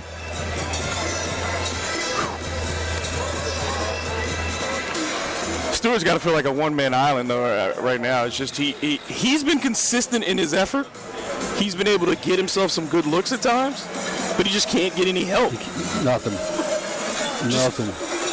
I got to believe that Dunham is a better They have to be. outside shooting team than this. They're just having one of those games. Yeah, they've been really good in the tournament to this point. One more championship game to go after this one. Looking forward to that one. Scotlandville and Tampa Catholic. Expect it to be a really good game. Crescent City Sports Prep Basketball is brought to you by Gibbs Construction, a leader in the construction industry in Louisiana and the Gulf Coast for more than 35 years, transforming dreams, visions, and plans into reality. Gibbs Construction. 3:54 left, and a 16-point lead at 57-41 for the Lions. Full court pressure from Dunham. Beat it easy on the run. Ferguson. Man, Liz, 3 for 3. He can stroke it, man. 60-41. No, he did miss one, the step back. So he's 3 for 4. Stewart with a beautiful move to the hole has 19 now, and it's 60-43. He's just by himself. And a nice drive and score by Pierce yet again. 17 for Pierce. 62-43. He continues to shine.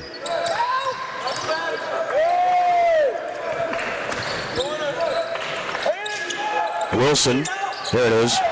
Wilson knocks one down. But again, defensively, they played it perfectly. He closed out exactly the right way. His hands are high. He doesn't go through the shooter. So even when they make a shot, they've had to go through perfect defense. And then a turnover here. 5th of the quarter for Booker T. That's not the good pass you wanted there. And a turnover. 2:45 to play. Booker T by 16 with the ball. That's going to be a tough bus ride home. We used to call it silent bus. Coach said nobody talks. Nobody talks. Nobody. You might end up running some stairs when we get back to the gym. Radliff can't finish, but he does the second time. I don't think they're going to have much energy talking anyway. They're probably all going to fall asleep on the bus home. 14 points, 8 rebounds, 3 blocks for Radliff. There's a dribble drive score by Wilson. He's got 18 now. 62-48. Dunham playing fast now. Scoring more, but a little bit too late. Foul here on 23. Jordy Malera. Be a 1-and-1 with 2:08 to play. So Jordy Malera in the 1-and-1.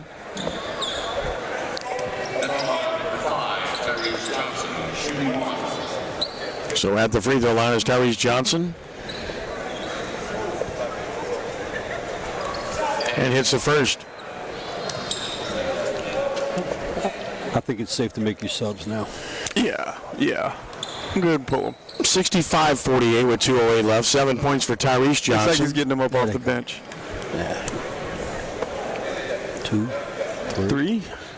Second is good. 2, 3. All right, get 3, 4, 5. All right. Get them all out of there. 66-48. Booker T. Washington. Here's the wholesale substitutions for the Lions.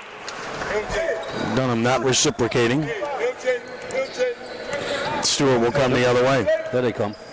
Yep. Bam. Stewart bobs away. He's got 22 points. 66-51.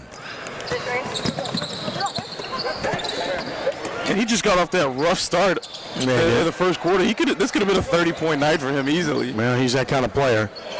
Short off the rim, and there's Wilson with the rebound coming the other way, his 8th rebound of the game. But he got too fast and lost it.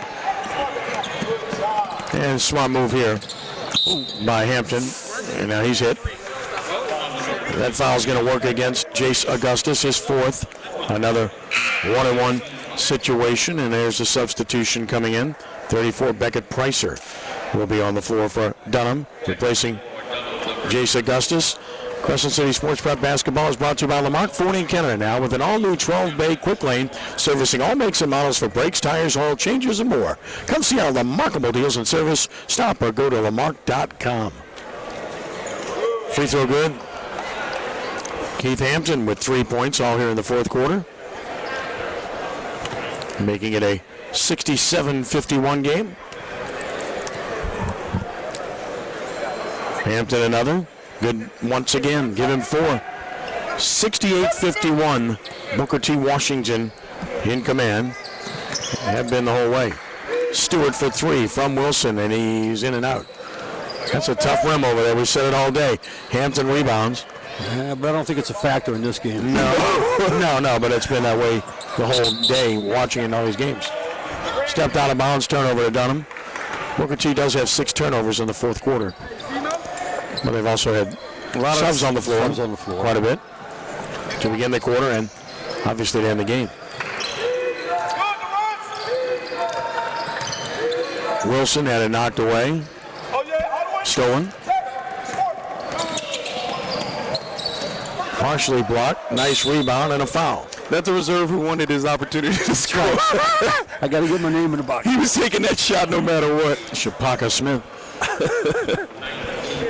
And we've all been there. And we've all been that guy at some point. No question about that.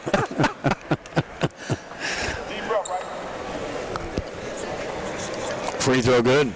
Even if it's committing a foul. Yep. I want something. When they print it out, when they put it in the paper, I want to see my name. Something there. You don't want that 0 all over across. No. And Shapaka Smith hit them both.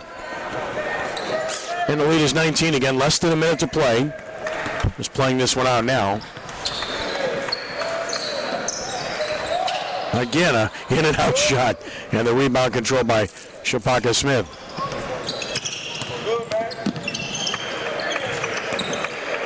Backcourt.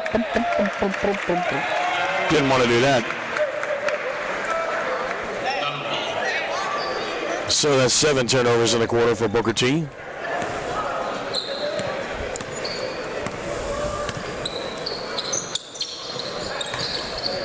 Romer. Here's Wilson, long 3. Short. That kind of game. Rebound. Controlled by Kentrell Harris. Don't have to take another shot here. No need.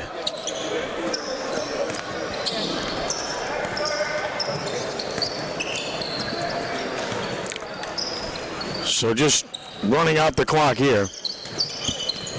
And the Booker T. Washington Lions have whipped the Dunham Tigers 70-51 to win the state bracket of the 10th annual Allstate Sugar Bowl National Prep Classic. What an impressive performance here by the Booker T. Washington Lions. Guys, they were just the better team from start to finish. They were so impressive, defensively, offensively. This is a really good team, and they're just going to get nothing but better from here on out. They're going to really be a factor when it gets to playoff time, especially in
Had to work for all of that against that defense he saw in this game. And ladies and gentlemen, from Booker T. Washington, let's congratulate a member of our all-tournament team, Also, Coriel Pierce of Booker T. Washington on the all-tournament team.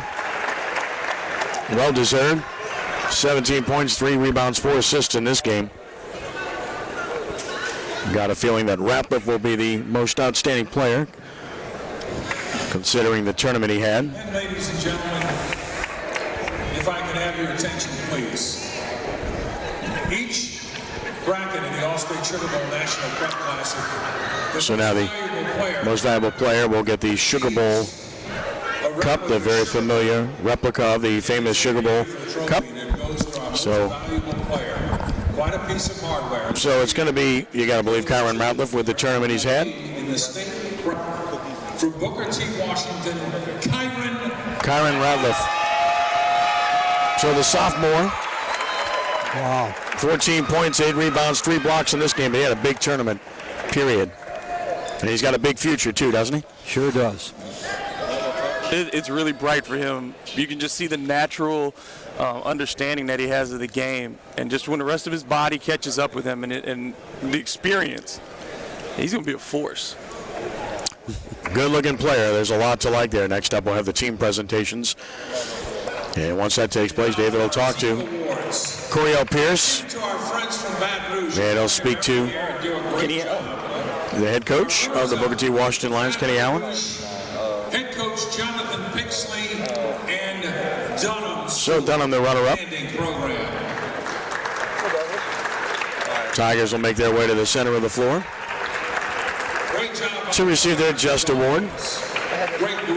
Certainly not the outcome that Dunham wanted or maybe even expected. But you know, this is one of the finer programs in the state. Yep. And they always do well in this tournament.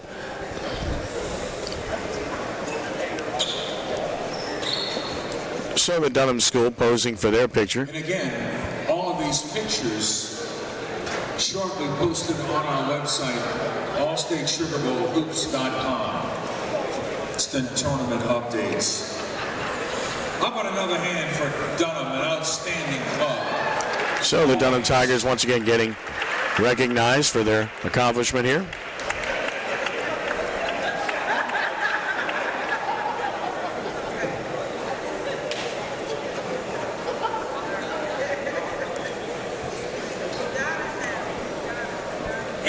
And now the final award to the Booker T. Washington Lions They have team. incredible basketball history over the years.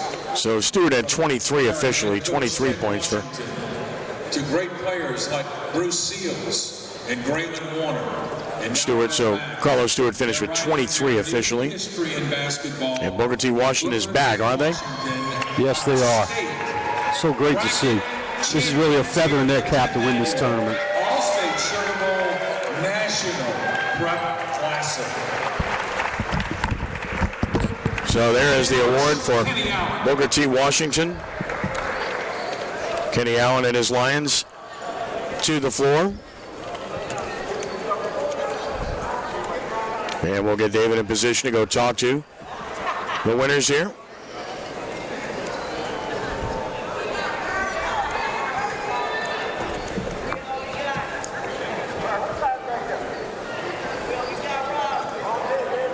Nice pose. Should get some smiles there, I would think. I was looking at the Dunham team taking their picture, and I don't think there was a soul in that picture that wanted to really be out there.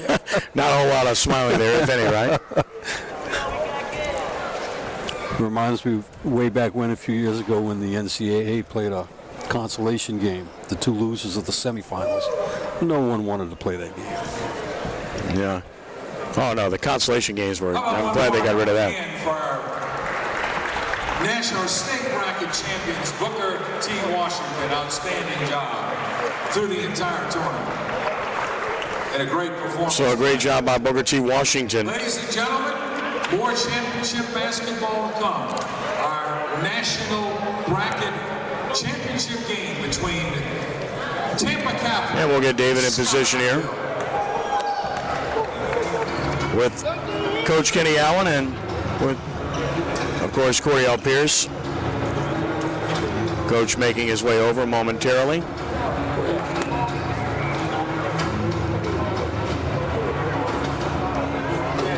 For the teams, next teams are coming out to warm up, so we'll get Coriel over here.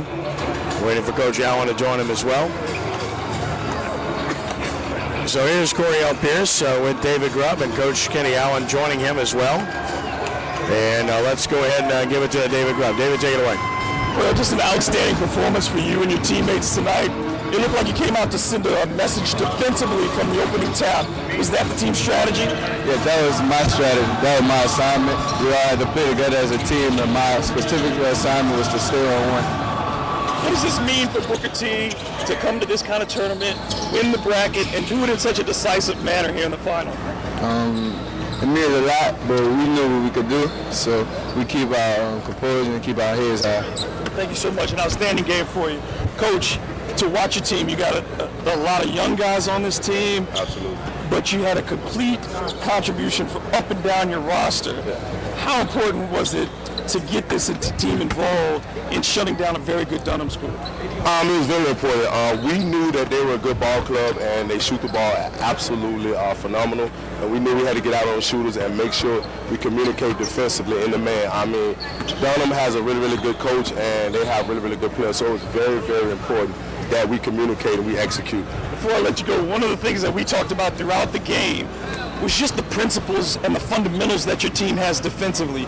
Is how much time do you spend on technique? Because they are absolutely beautiful to watch. We spend maybe about an hour and 20 on defense. And really, a lot of credit goes to my assistant coaches. I have some really, really good assistant coaches, and they really push the kids defensively to guard and talk and over-communicate. So at the end of the day, it's not a one-man thing; it's a whole team thing. And they really buy into the defensive side of the basketball. Even going back to last year, we made that state playoff run. Right, so I mean, they just one of those kids. They're a group of kids that just love to defend. So winning this, what does this do as you go into conference play and move forward? We really needed this because I mean, for the last three tournaments, we actually have went undefeated, but we got out to a rough start because we have a lot of guys that play football. We're not just one sport guys, we're two sports. So they had a lot of rust to knock off. So we took some, we dropped some games early on. But I mean, the last 3 tournaments, we actually have went undefeated and won those tournaments. So it feels really, really good going into district play. Congratulations, Coach. Outstanding performance. Thank you so much. All right, great job, David, and thanks to Coach Kenny Allen and Coriel Pierce for stopping by as well and joining us and giving us some good words there. Booker T. Washington is back. That's my headline. That's what I'm using here because when you say Booker T. Washington basketball, you understand now just how that brand means something to a lot of people, and that brand is back alive and well. They showed it here winning the state bracket and watching the platinum bracket. They could have competed in that bracket, Bill, with the kind of team they have and what they have to show. Well, the way they played defensively, yes, they certainly could have. And, Booker T is back. They did make a good run in last year in the playoffs. But again, that was just one season. You're seeing now that they're getting that program going. They're getting that program. I'm going to say it, that program is back. That's one of the better programs in the area. David? I mean, when the coach says they spend an hour and 20 minutes a game, in practice, working on their defensive fundamentals, you see it paying off on the court. And if they continue to defend that way, it doesn't matter what classification, it doesn't matter what team they play, they're going to have a chance to win against anybody on any night. They have the talent, they've got the offensive ability, and with that defense, that's a really good basketball team. And I like the fact that he gave the credit to his assistant coaches. Yeah. I mean, that long-time assistant, and a head coach both, but as an assistant, when you're given that responsibility, and you're not in it for the credit, but every coach has an ego. Yes. When you hear your head coach say something like that to you, that means a lot to you as a coach. And then that also helps you in your relationship with the kids that you're teaching, that you're not just, an assistant coach. Coach, you got us. You taught us that defense. You worked us on that defense. So I think that makes the program, part of the program. You hear that out of Pierce's comments as well. This was my assignment. I took my assignment personally. I had to do my job for my teammates. And who gave him that assignment? Probably one of those assistant coaches. So when you, like you said, it filters down from the top. Yeah. When everybody understands that they have a role to play and none is more valuable than anybody else's, that we lose if one guy doesn't do his job correctly, then that filters down. And when you have leaders like Cordell Davis who can sit there and talk about how he wants to play for his teammates and do it that way, that only means bigger things are coming in the future. Well, if you talk to Ed Ogeron, he'll tell you that the mistakes he made when he was the head coach at Ole Miss and USC, he tried to do it all. He didn't delegate. He learned from that. That's a good coach, and I think that's the same. That's what's going on at Booker T. You know, he allows his coaches to coach. People think coaching is about just X's and O's and being the smartest as far as game planning. But it's knowing who to surround yourself with.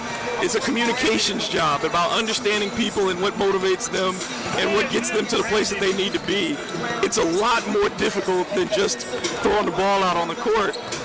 And it looks like Booker T has a great structure in place to create a lasting program. I think that's also part of the KIP structure. Is those kind of teachers that they have. They're part of that KIP program. Be involved. So it's not just athletics, but it's also on the classroom side of it as well. Let's take a look at the final numbers in the game. For the Dunham Tigers, Carlos Stewart had 23 points after not scoring in the first quarter.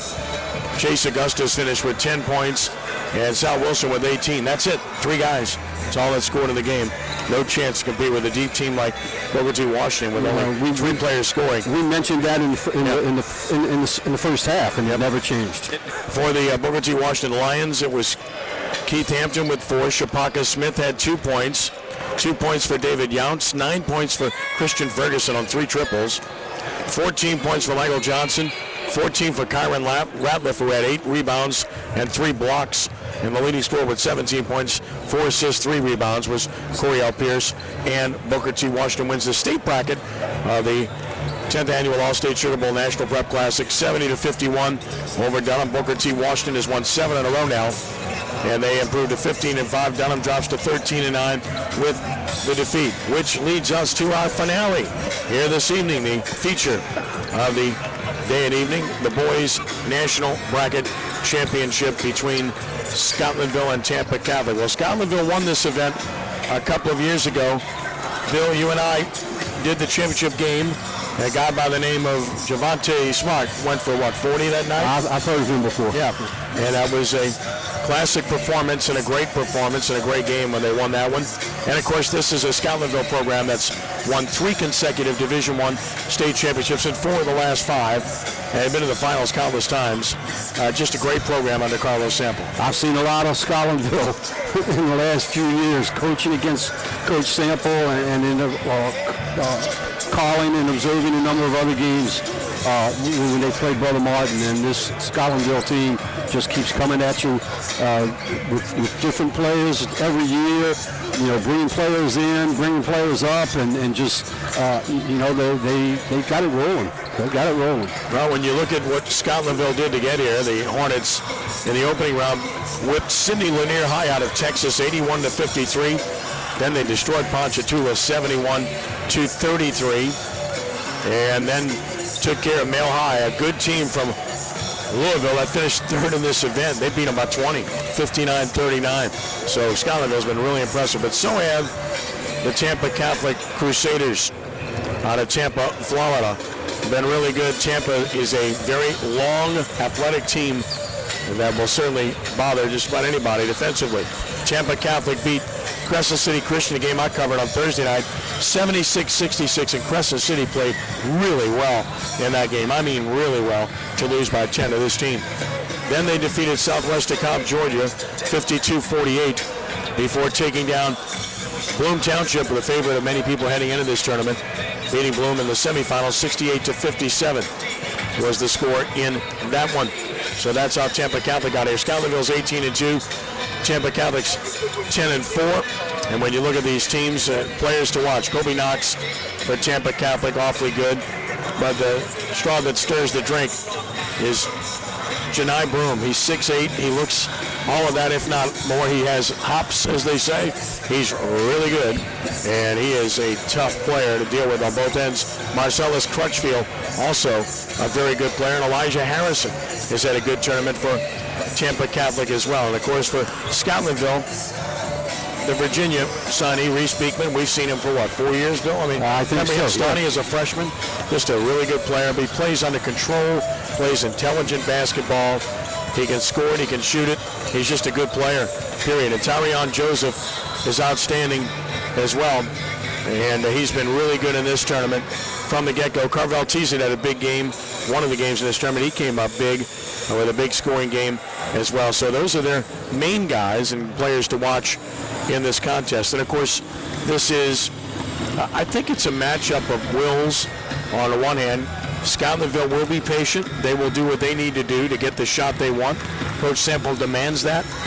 On the other end, I think Tampa Catholic's going to try to speed up the game and play basket to basket. Yeah, I think so. I mean, when you look at the two teams, and eyeball them up, there's no way Scotlandville matches up with them as far as size goes. But Scotlandville, their only two losses were in the, I believe, the City of Palms tournament in Florida. Two out-of-state teams again. You can't, Scotlandville. You can't take them for granted. I mean, Scotlandville, they may be the premier program in the state right now with the way that they've just run through basketball seasons in the past few years. I mean, it looks like this is one of those games that is going to be decided on the glass when you look at Tampa and having 4 guys 6'5" or bigger, and Scotlandville having 1. So there's going to have to be a lot of team rebounding for Scotlandville on the defensive boards, and they can't turn it over. They're going to have to, be very effective in not allowing that 94-foot contest and not allowing those transitional points, because they're going to suffer when they get into those situations. So that deliberate movement, and like you said, when you have a guy who's committed to Virginia, that means he is very smart. He's going to understand how to run a half-court offense and get your team into the right plays. So I think pace is going to be extremely important in this game. If Scotlandville's in the 70s, I think that's a problem. Yeah, we'll see. I mean, bottom line is that Scotlandville competed very well in the City of Palms tournament, the prestigious event, where they won a couple, lost a couple, the only losses they have. And then, of course, when you look at Tampa Catholic, they played in that tournament. They played great competition, and this is a program that has excelled. Don DeZog was an excellent coach, and the first game out of the box in this tournament for out-of-town teams somehow can be misleading, or sometimes, as we've seen, because these teams have to adjust, having traveled. Some have long travel, and some just have adjustment periods to make. Then they tend to settle in and play very, very well. So, and Tampa Catholic is, again, when you saw their performance against Bloom Township, they just beat them. And everybody that had watched previously thought Bloom was going to coast into the finals with what they did when we saw them in their previous game, where they were just off the charts, unreal. I mean, 10 threes in one quarter, 13 dunks. They were insanely good in that game. But you're going to see a Tampa Catholic team that plays above the rim in 2 or 3 different positions in this game. Scotlandville's not that team. They don't play above the rim, but they play really smart basketball. Always have good shooters, Bill. Year to year, they have good shooters. Yes, every year. I'm really interested in how Scotlandville is going to play defensively. Are they going to try to play man-to-man when they really don't match up well? If they stick back in the zone, how are they going to rebound? You talked about the battle of the glass.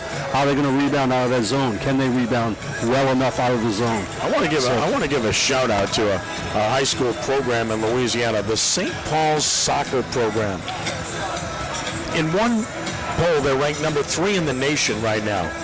And they just won the Tampa Showcase, beating the number 10 team in the country, Tampa Jesuit, 5-1. Beating the team in their home court. They won 3 straight matches there. That's a ridiculous program that they have. I mean, they're out of sight, man. But they're like that every year, Bill. Yes, they are. Yes, they are. They're ridiculously good.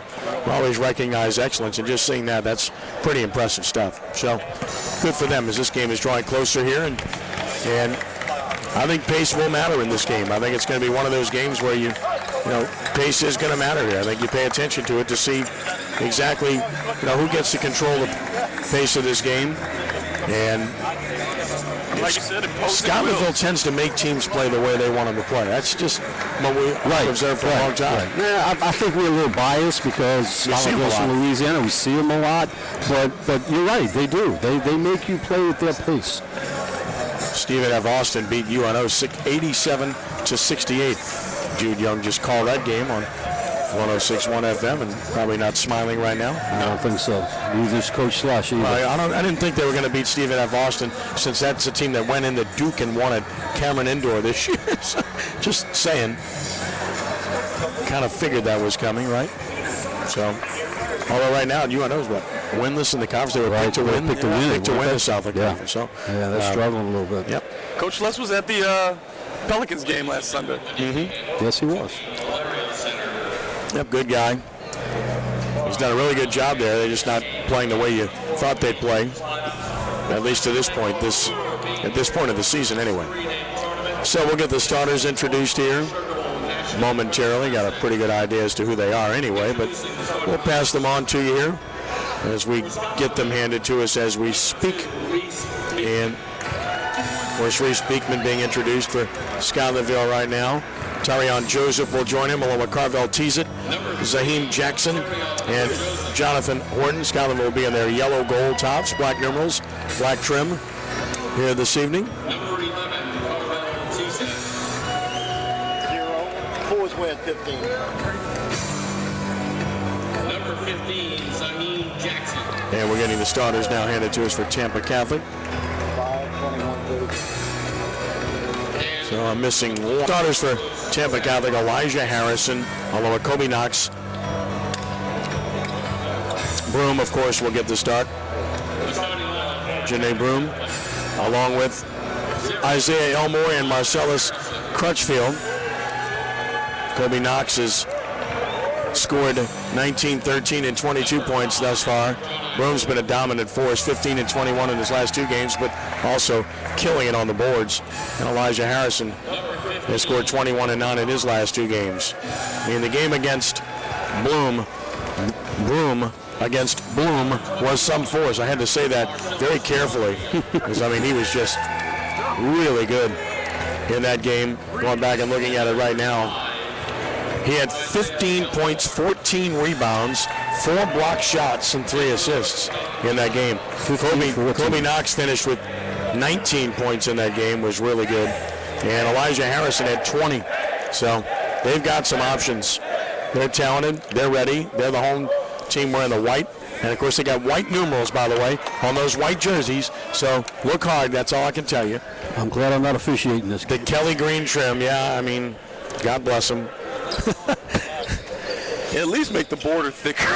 Yeah, that's it. I mean, you want to go with that. That's cool, but give it a big outline, right?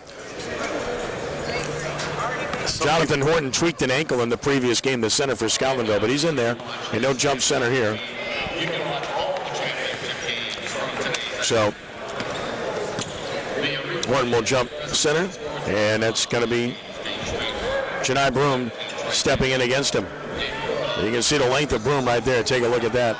Because Horton's like 6'4", 6'4 and a half, and you look at Broom there in the center circle and how towers over him. Broom gets the tap. We're underway. It goes out of bounds, though. It should be Scotlandville ball, I think. Looked like it was off of Tampa Catholic, but they're going to give it to the Crusaders. There you go, trying to be an official on the other side of the court. Well, hey, man, did it not look that way to you? Come on now. I'm just asking. No? Oh, I would have been screaming the other way. Okay. Yeah. Well, then go right ahead. Man-to-man defense by Scotlandville. Here's Broom at the high post, swinging down low, and a foul over the top right away as they try to get down low to Isaiah Elmore. The foul committed by 15, Zaheem Jackson. So a foul committed right away to start this game. And again, Scotlandville playing man defensively against this Tampa Catholic team. There's Broom on the inbounds pass. He missed it, got it back, he got fouled. So 2 quick fouls on Scotlandville. That's not good not for at the all. Hornets. Horton fouls Broom, and Broom will shoot 2. Going to test that depth very quickly. Crescent City Sports Prep Basketball brought to you by Lamar Ford and Kenner, the only local dealership in the New Orleans area where you can totally buy online. Go to Lamar.com. First free throw rolls around, drops through. That's the first point of the game. It comes by Janai Broom. Broome has the second coming. Left hands this one up. Perfect. 2-0. Tampa Catholic on top. Scotlandville with 2 fouls in the first 19 seconds of the game. I like the way Horton defended right there, though. He's going to go right at him. Beekman to Tyree on Joseph. Joseph to tease it. They'll move the ball around. Zaheem Jackson. Here's Beekman. Pull up. Nice skip past Joseph. Open. 3 balls short. Rebound long and controlled by Elmore on the run. So nice. Knocked away, but Tampa maintains control, and now a foul, the third foul on Scotlandville in the first minute of the game. And this is on Joseph. Not only do they have fouls, but key players picking up fouls as well. That's got to be a concern for Carlos Sample. Ndezagwa yelling out instructions to his Crusaders. Here's Broome in the paint. Got his man pinned down low and scores. Too tall there, and he'll score beautifully. Broome has all 4, and it's 4-0 Tampa Catholic. Here's Beekman out high. And he draws the defense of Marcellus Crutchfield to Joseph. Joseph to Beekman.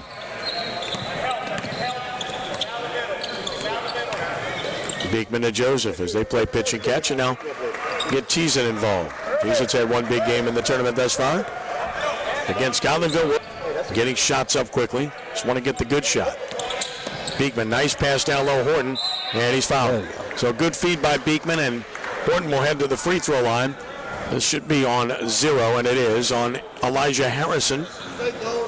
His first, and the first team foul on Tampa Catholic will send Jonathan Horton to the line. Veteran player, seasoned player, smart player, solid player. Free throw no good. I'm still trying to figure out where the rolling of the shorts thing came from. I don't know where it came from. I thought that was illegal. It's You're not supposed to modify the You're uniform. not supposed to roll it I'm up. not some old fogey, but it's not for me. I just Second don't is get up, it. it's no Yeah, good. I don't understand it. I mean, it's a fashion statement, obviously, but I'm not sure what makes it look good. The only thing I like about it is it brings the short shorts back. And that's the trend now. They've gone back to shorter shorts. That's a nice steal here. Drawer full of short shorts that I have at home are coming Good back in pass style. by Teason off the steal, and a hammer time here as Beekman will head to the line. That's going to work against Elmore. Made sure Beekman didn't get the easy basket there. So that's a good foul. Make Beekman earn 2. Very good shooter, as we know. I can remember when officials would make you, And he missed it. if you couldn't do it, if you couldn't put your tights underneath, you had to take them off. Nothing was supposed to show. Nothing was supposed to show. And they were supposed to be the same color. Well, as I've the seen shorts. games this year where they've enforced them and made them roll the shorts back to normal. Back to normal. Yeah, it just depends on who's calling the game. Right. I've seen it. Second good, he split appearance 4-1. 6:06 mark, first quarter. And that's sending a bad message to a kid, too. Crutchfield. Get it down low. Nice spin quick move. Well, Broome's good, isn't he? I told you. Wow. He's got 6 already, and that's their total, 6-1. And it's all about Janai Broome. Good look for 3. Yes, sir. That's Tease It. Tease It off the pass from Zaheem Jackson. Quick Here's shot. an answer, and he got it. So that's Knox. Kobe Knox with the triple. Makes it 9-4. Nice dribble. Beekman, beautiful move on the scoop. Beekman's got 3, and it's 9-6. Virginia likes that. You think? The hesitation to set it up. Broome again. Oh, my. If he hits that shot, look out. He's too good down low. Now he's hitting long jumpers. And it's 12-6 as Broome already has 9 in the game.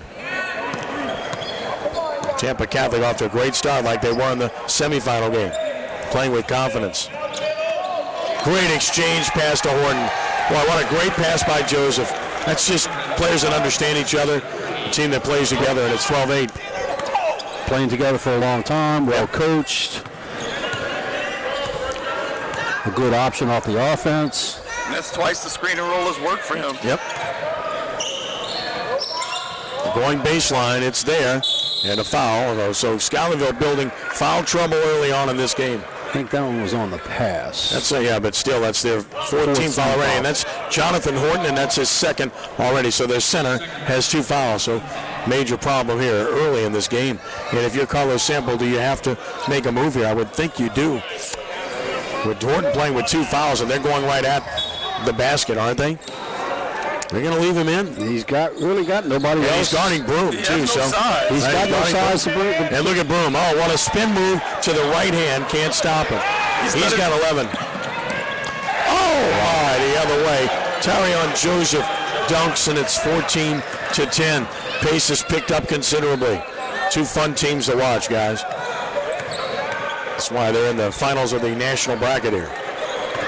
Elijah Harrison. There's your mismatch. For 3, no. Over the top. Rebound fought for, and there's Tease came out of there with it. Gets it up the floor. Nice pass. Layup good. Beautiful pass by Joseph. Again, just excellent teamwork. Joseph, his second assist. 14-12. Dribble drive, jumper, free throw line, back rim. Foul his own shot. Great pass. Gosh. And another foul against Scotlandville. That was a fantastic touch pass. Wow. It was. Carvel Tease at the foul, his first. And that's already 5 team fouls on Scotlandville. And we've only played 4 minutes and 31 seconds, more than a foul a minute. And depth is a real issue. So it's a concern. Elmore at the line, and Creepy Crawler goes in. His first. And they get a 3-point lead, and now we'll get a substitution. Edrin Bronson is in, replacing Marcellus Crutchfield for Tampa Catholic. Isaiah Elmore. Right hand's his second one up. That's off the back rim. And the rebound of Tarion Joseph. 15-12 game. Jumper free throw line. Won't crawl in. Rebound controlled by Brome. His first. Horton could have put himself in position to get an over-the-back call right then. He's got to be careful. Over the back of the backboard here. Out of bounds to Scotlandville. And now we'll get Derek Mitchell checking in for Isaiah Elmore. Again, the depth is a story to watch in this game with these 2 teams. You see Tampa Catholic substituting pretty freely early, and not for Scotlandville. And now the half-court trap. Beekman usually able to handle that easily, and he does. Right corner, Joseph, excellent shooter. Bam, he's an excellent shooter. Joseph puts it home. As we said early on, that's what's going to happen. Scotlandville's going to have to need to get is good shooting. The corner's been open for them a lot. Tied at 15. Let's start over again. He's so good. He's so good. Johni Broome, 13 for Broome. Johni Broome makes it 17-15 as he continues to dominate this game. The miss from the corner by Tease-It. Kobe knocks the other way. Great extra pass. 3-ball. No. But nobody blocked the shooter. And an easy layup missed. Tip up good. Derek Mitchell puts up the tip and scores it. Got to block out the shooter, though, don't you? Especially on that one. 19-15 our score. Back to 4-point edge for Tampa Catholic. Under 2 minutes to play in the first. Good shooter. They identify that, so he goes right by him. Oh, but he missed the layup. Horton battling for the board. Got it. Leans in. Forced it. Couldn't make it. Tips it out of bounds. And again, the length of Broome bothered him there, right? Broome is like... He's like a broom, man. I'm going to do what I want. Nobody can stop me. He looks very confident, besides being very skilled. Oh, decisive. As soon as he gets the ball, either to move it or to score. And it's like, I know you can't stop this move. Here it comes. Edrin Bronson. And they're going to call another foul on, that's 2 on Zaheem Jackson. So you got Jackson with 2, Horton with 2, and the next one puts him over the limit already. Serious problem for Scotlandville. Right to the bonus. And no substitutions. Who do they go to? That was a walk, they called it. Second turnover for Tampa Catholic. Well, they're going to have to go to someone. I think in this situation, I'd want to put Horton again in the pick and roll.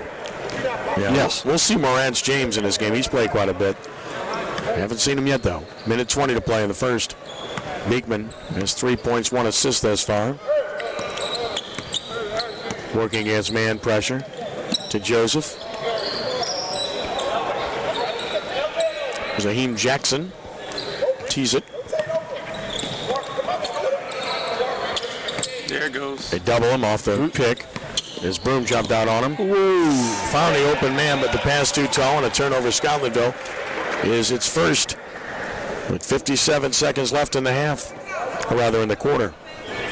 But Taylor's giving up that corner defensively. Seems to be a weak spot in their defense.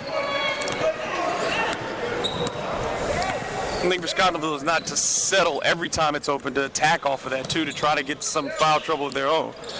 Oh, another aggressive play by Horn that turned into a turnover. Quickly the other way, nice move, left hand, missed, and a foul on a rebound. Boy, you got to finish that. The foul goes against Derek Mitchell. It's his first. Good job by Joseph to stay with the play to get the offensive board. Didn't take anything for granted. $1 million move, 10-cent finish. So here's Tyreon Joseph, who's got 5 in the game and now 6. Just a pure shooter and a really good ball player, period. Makes it a 3-point game. And now a 2-point game. Nothing but net. 19-17. We approach 30 seconds to play in the first quarter. Thank Albert and Peter for their fine work here today. Bringing you these pictures and showing you solid presentation. Broom, oh my, how do you stop that? 15 for Janai Broom. And he doesn't even use glass, it's just straight on. 5 seconds, gotta look, Joseph long 3 ball, bam! Joseph knocks it down, and the clock runs out 1 and end of the quarter. Joseph with 10 points in the quarter, and he cuts the deficit to 1. After 1, Tampa Catholic 21, Scotlandville 20. What feels like Tampa Catholic's control play, they're up 1. That's good news for Scotlandville. That is. The big question is going to be how long can they go with this, with the foul situation that they have before they have to make a move into what is obviously a bench that Carlos Sample doesn't have a whole lot of confidence in. So we'll have to see how long they can hang into with this. And if you're going to keep Tampa in a position where they're only going into Broom, then maybe you keep sticking around by that too. You say, okay, let him get 40 or whatever, you know. Yeah. And you just let's shut down everybody else. Don't let him be a passer. Don't let him, get those. Don't let them get second shot opportunities. But give him. You cannot match up against him. The other thing is Beekman. Typical of Beekman. He plays under control. He tries to get everyone else involved early. When it's time for him to try to start doing things and create his own shot, he'll do it. He hasn't gotten to that point yet.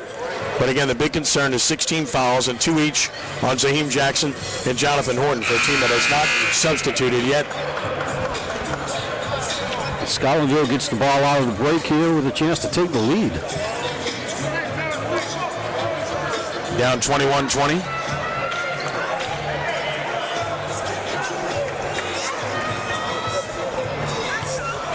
And it will be the Hornets' ball at center court.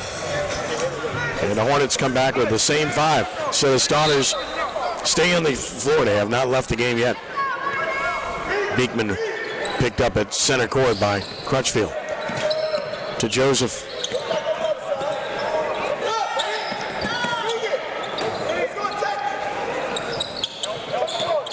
Beekman to Joseph. Again, those 2 guys are interchangeable. One can play out high anytime and run it. The other can as well. So can this guy tease it. Good off the dribble. Beekman wants to take this one. Nice fake, but forced to turn it over. Broom with the steal. Quickly the other way. Knocked away. Scramble out of bounds. Whose ball? Tampa Catholic. So add a steal to the resume of Broom there.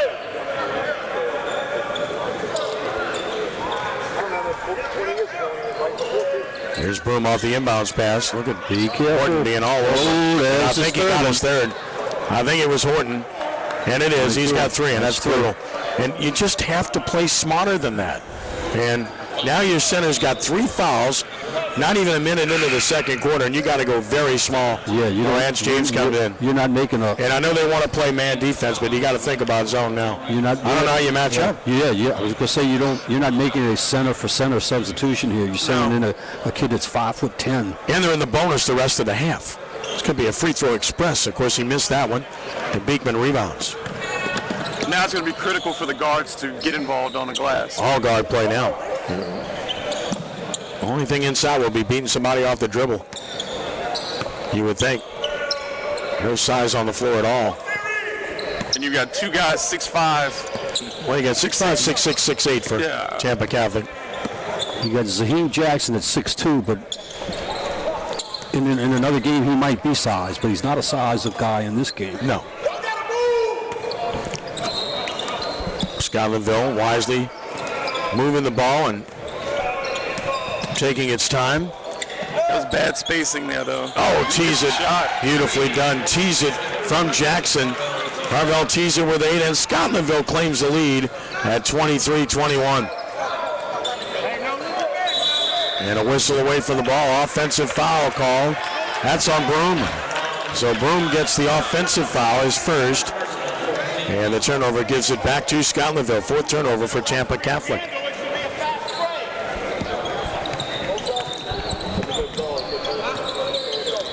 Beekman. All the way. Reverses. Oh, it doesn't go. What a great move.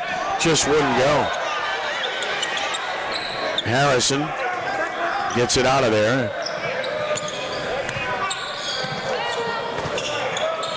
Great drive. Too strong. Can't stop that. Elmore with his 3rd point of the game. We're tied at 23. Quickly the other way. Joseph, strong move, will draw the foul.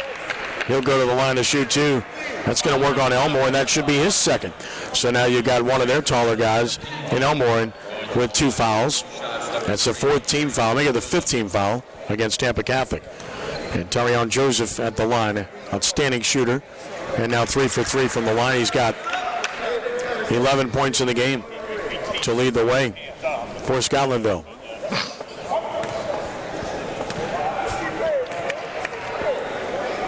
Second one is good. 12 points for Joseph. Scotlandville back on top by 2 at 25-23. They're staying in that man-to-man defense. That's what they do. Boy, goes right through that pick. Broom faked it, skipped it. Another fake, dribble drive. They're not settling, are they? Now they'll take the open 3. Nope. Long rebound, Broom. Why not? Skip pass right side. 3-ball knocks. No. Rebound, no over the top, or did they call it? Yes, they did. And that's number 2 on Broom. So now you got Broom with 2 and Elmore with 2 as this starts to get interesting in reverse. And now if you're Don DeZagua, you think about it, about subbing, but has not. And the next foul will put Scotlandville in the 1-on-1 as well. 5:15 to play in the half, 25-23. Double drive, Beekman. Kicks off left corner, open shot. No. That's this time. Another shot from the corner. Yeah. They end up with 2 guys in the same spot on that second possession in a row. He still got the look. Here's Elmore. Spins and turns and shoots, and it's in and out. There's that rim again. And Beekman gets the board. His 2nd. Reese trying to cross over, creates a wide open look from the corner. Nope. That corner's there all the time. 15 rebounds, Jackson. Another opportunity. On the exchange, tease it for 3. Nope. So they had 2 shots there, couldn't get it through. Elmore, his 2nd rebound. Defense cuts off the pass, and now a pass knocked out of bounds by Tease It. And the Crusaders will maintain possession. You just wonder about how much energy Scotlandville has to expend to get through this half. And then what are they going to have in the tank for the 2nd? And a substitution here is Derek Mitchell. Replaces Elijah Harrison. Again, if you're just tuning in, these teams playing their 2nd game of the day. 3-day format, 4 games they played earlier today. Pass knocked away, retained by Crutchfield. Backs it out off the dribble against James. At the high post, Elmore. Look for Broom down low. Now they finally find him on the left baseline. Then they sagging on trying to back his man down. And a nice steal. What a play by Beekman. Coming the other way. And a hard foul. That's a hard foul, and boy, I hope he's okay. Elmore got his third foul. That's news. More importantly is hammered a good player in Teasit, who gets up, but he's uncomfortable. Was that the elbow? Well, I don't know, man. He's hurt. I don't know, but He hurting. I like the way he slammed the floor when he came up because I Me thought too. it was his wrist or his I think elbow. it's his elbow. Well, he's Yeah, he tore the brace on the. But if he slammed it, that means He cut himself. He You can can move. see. Yeah, he hit it hard Yeah. enough to cut his elbow. It Right. tore the wrist elbow guard. So he hit it with some force. I think he's okay staying in the game. He's so important with 8 points. And now Elmore has his third foul for Tampa Catholic, guys, and he's still on the floor.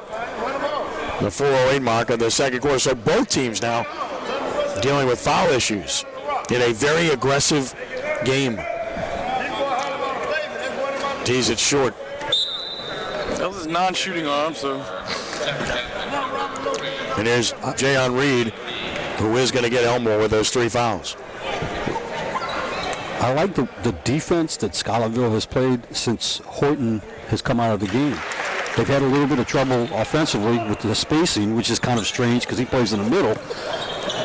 So they're suffering a little bit there, but defensively, they're a lot scrappier with him not in right now. Jesus got 1, and the lead is 3 for Scotlandville.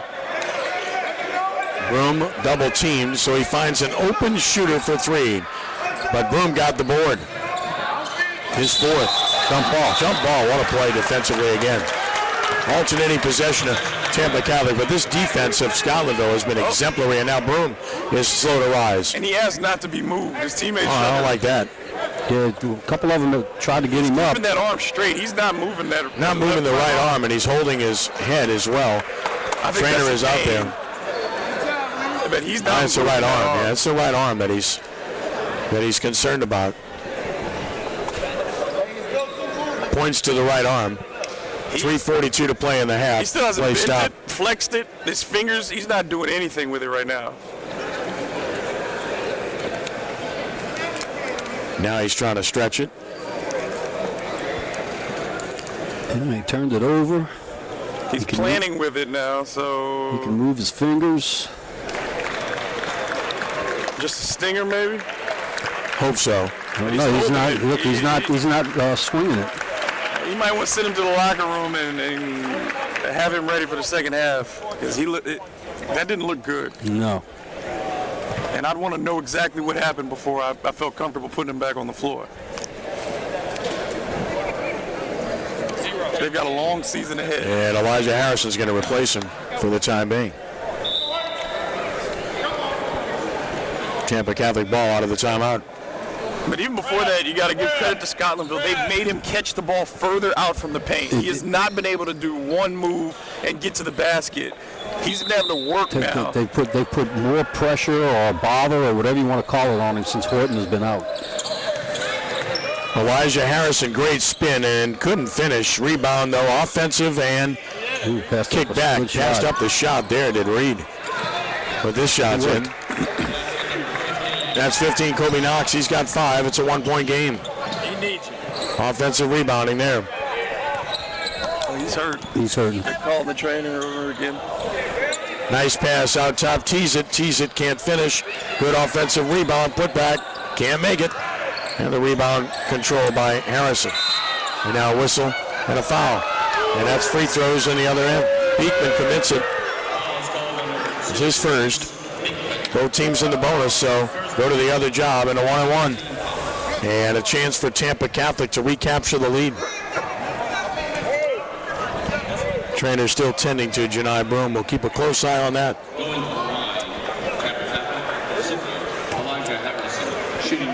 So here's Elijah Harrison at 20 points in the semifinal game. He hasn't scored in this game yet. He has now. This game is tied at 26. I think we're shaping up for a really good one here, guys. I think this is exactly what we expected. The pace is real. The scoring, not the pace. They're still running, but the scoring has really slowed down in the second quarter, though. Second's good. And a lead change here at 27-26. Tampa Catholic on top at the 3:05 mark. Both teams scored 6 points here in the quarter. Lee Speakman to Joseph. Now Morant James is in the game. Beekman foul from behind. That's a 1-and-1. That's why his game's going to be slower. All the free throw shooting. Crutchfield commits the foul. Beekman will go to the line. He has just 3 points, 2 rebounds, and an assist in the game, but that will change. He's played a very good floor game in getting other folks shots. They got to make them, but he's getting people shots. Right. Pure point guard makes the first, has another coming.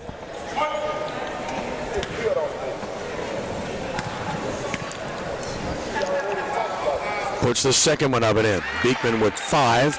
Scotlandville recaptures the lead. 4th lead change of the quarter. And a 1-point edge. Picked up his dribble. Left baseline. Mitchell cut off. Forced a shot. Good defense played by Jackson, who gets the board. You really see how important Broom is to that offense. Beekman all the way with the left hand. Nope. Shot was affected. On the run, Knox. 3-ball coming, corner, no. Rebound, Beekman. That was kind of quick. His third. Beekman seeing the floor. Decides not to go for it. With 2:10 to play, backs it out off the dribble. He's got his hand wrapped. Broom going back to the bench, but his right hand is wrapped. His right elbow. But it was his right Bad pass here. left right elbow and left hand. Left hand. But it was his right Arm now. arm that was of concern. Yeah. When he fell. And they sprained his leg too. So he must have just, he took a lot. Just hit the floor hard. Not a lot of meat on those bones either. Beekman between the circles with 1:50 to play. But this is the pace Scotlandville wants. Tease it in the paint. Cannot finish. Look at the roll. Crutchfield, the rebound. Long 3-ball. Nope. Offensive rebound, put back. Nope. And another board for Tarion Joseph. Here's Beekman. Oh, nice. Through the legs. Oh, my. And he kissed it. Oh. Rebound, put back, and that goes in. Jackson stayed with it, and he got it. That was a beautiful move. 30-27, Scotlandville.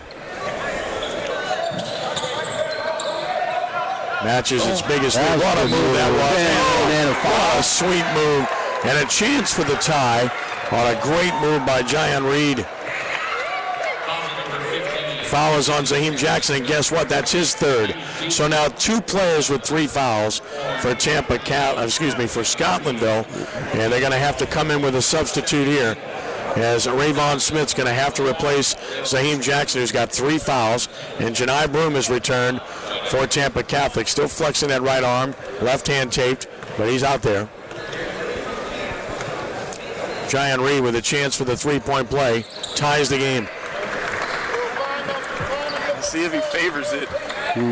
Under a minute to play in the half. And how he catches too. Beekman. Joseph. Man-to-man defense all the way. Morant James. Get everybody involved. A lot of touches here.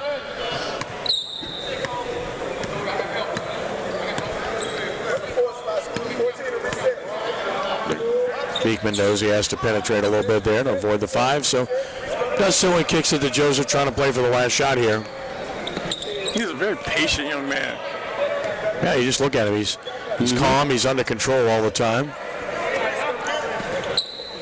12 seconds left. Joseph will operate. Now Beekman will come out high. 8 seconds left. Time to go to work. Now you got to hurry. 6. Set a pick. Beekman gets by 1, gets by 2, creates for a teammate. Long 3-ball. Corner is good.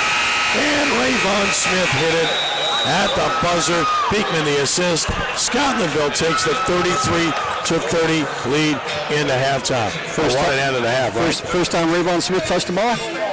Yeah, it might be, huh? Because he just come into the game. Yeah, we talk about depth, right? Well, there you go. There's depth, right? I mean, that's huge. You wouldn't have expected this after the first 3 minutes or so of the game. For Scotlandville to be sitting here. Right. That's a testament to them. I'm really impressed. I know Beekman is the Virginia commit and everything, but I'm really impressed with the way they held it together without Horton on the floor.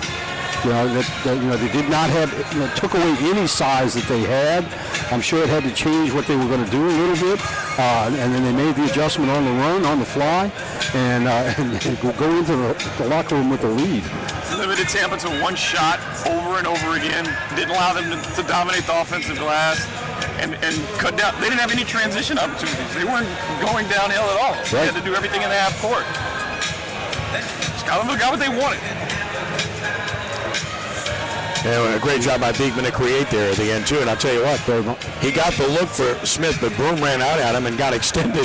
He had to get that ball he had to get over Broom. In fact, I originally thought Broom got his hand on it and deflected a little bit. Who knows? Maybe he did. I don't know, but very impressive. Wow, man. So it's 33-30 at halftime here, the lead for Scotlandville, and in that quarter alone, you had 5 lead changes, Bill. Yeah, it's nip and tuck right now. I mean, neither team is really going on much of a run. It's gone straight back and forth. They've made adjustments. Personnel-wise, they look like neither team really wanted to make a lot of personnel changes, but the situation of the game forced that upon them, especially Scotlandville.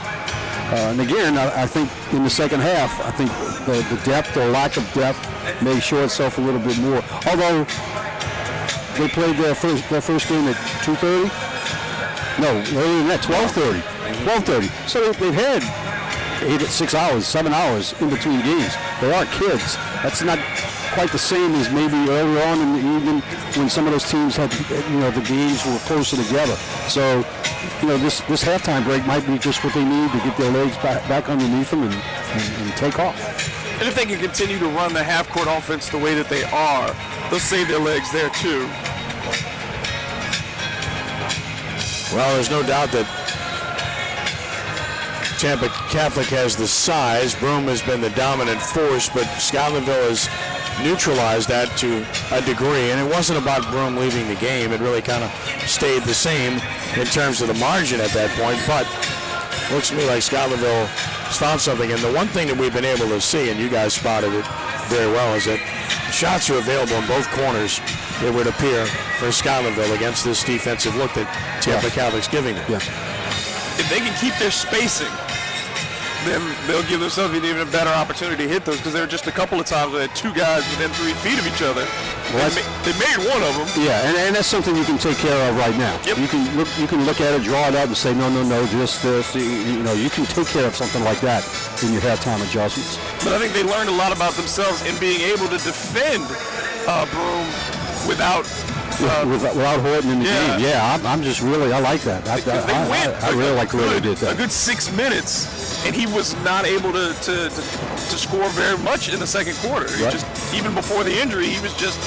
Well, even the injury was late in the late second. In the quarter, and then he came back in, so he wasn't really out that long. And Tampa Catholic had a 6-point lead in the first quarter, looked to be in control for a while, but Scotlandville closed the gap to 1 at the end of 1, and then in the second quarter, as we mentioned, 5 lead changes before the 3 ball at the buzzer gave Scotlandville the lead, created by Beekman, of course, and finished by Rayvon Smith from the corner. Well, we said Scotlandville would have to shoot well against a bigger team so far. The Hornets have made 5 triples in the game. Tampa Catholic just 2, but Tampa Catholic's been trying to get the ball inside with their size when they have their players on the floor. But the other big story they have is foul trouble. 3 for Zaheem Jackson, 3 for Jonathan Horton. I'm sure they'll start the second half for Scotlandville, but for how long will they be on the floor? And Isaiah Elmore has 3 for Tampa Catholic. You get 3 in the high school level, it's a problem. You only get 5 fouls. That's rough. Yeah, you got to really, take your chance. Yes, I think they're both going to. They're all 3 of them are going to start again in the second half. But you're really taking chances when you're doing that. Tampa's got to make some shots on the outside too, because they did not alleviate a lot of pressure and allow themselves to be able to drive inside and get someone other than Broome to go off, because they weren't making any shots on the outside. Right. Broome with 15 points all in the first quarter with 4 rebounds thus far. And Kobe Knox with 5, 3 points Isaiah Elmore, 3 for Giant Reed, 2 for Elijah Harrison, 2 for Derek Mitchell for the Crusaders. And for the Hornets thus far, you've got Tyrion Joseph with 12 points, 9 points for Carvel Teasett, 5 points for Reese Beekman, 2 for Zaheem Jackson, and 2 for Jonathan Horton. And it adds up to a 33-30 lead for Scotlandville at the half. Scotlandville, at the end of the first quarter and the end of the second quarter, made 3-point shots right at the buzzer. Both quarters, you're right. Yeah, they ended both quarters with 3-point shots. Yeah, that's 6 points, 6-point swing, right? Right. It's pretty sizable. Great way to end a quarter if you're Scotlandville. And if you're Tampa Catholic, you feel like, man, we kind of controlled this, and yet we gave up 6 points at basically the buzzer Yeah. in the first half. 6 points in less than a couple of seconds, and we're losing. And Scottsdale was able to get to the line too, more than maybe we thought they would. Yes, they had tried to get to. They're good at dribbling, off the angle. They changed the guards, changed speeds. Yeah.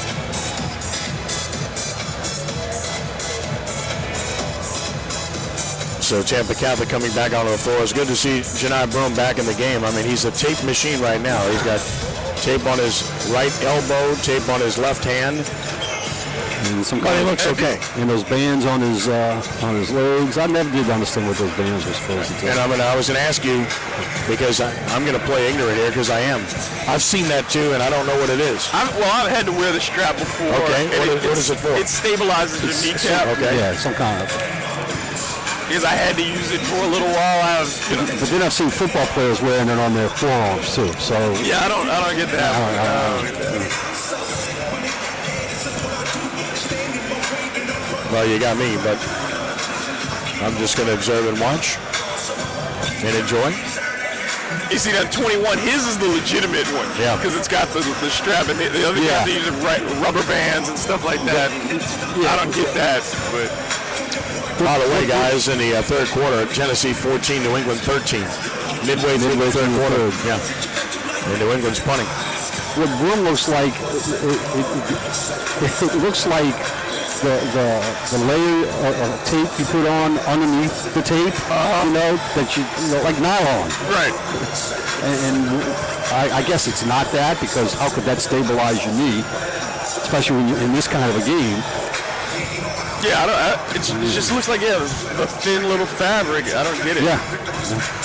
But you see the way he's warming up. He's not taking shots, and he's still holding that arm down, but he's not really taking the shots that he's going to take in the game. Scotlandville's just coming out. They're hardly going to get any warm-up, if anything, here. You know what? I don't know if you really need a whole lot of warm-up. Well, they played earlier today. Right. The way that they're playing, they're just kind of. They know they got to defend. There's nothing you need to warm up to do that. and most importantly, it won't matter on that goal anyway. No, yeah, they're going the wrong goal now. So why come out and shoot that goal and get discouraged in warm-ups? He looks tentative.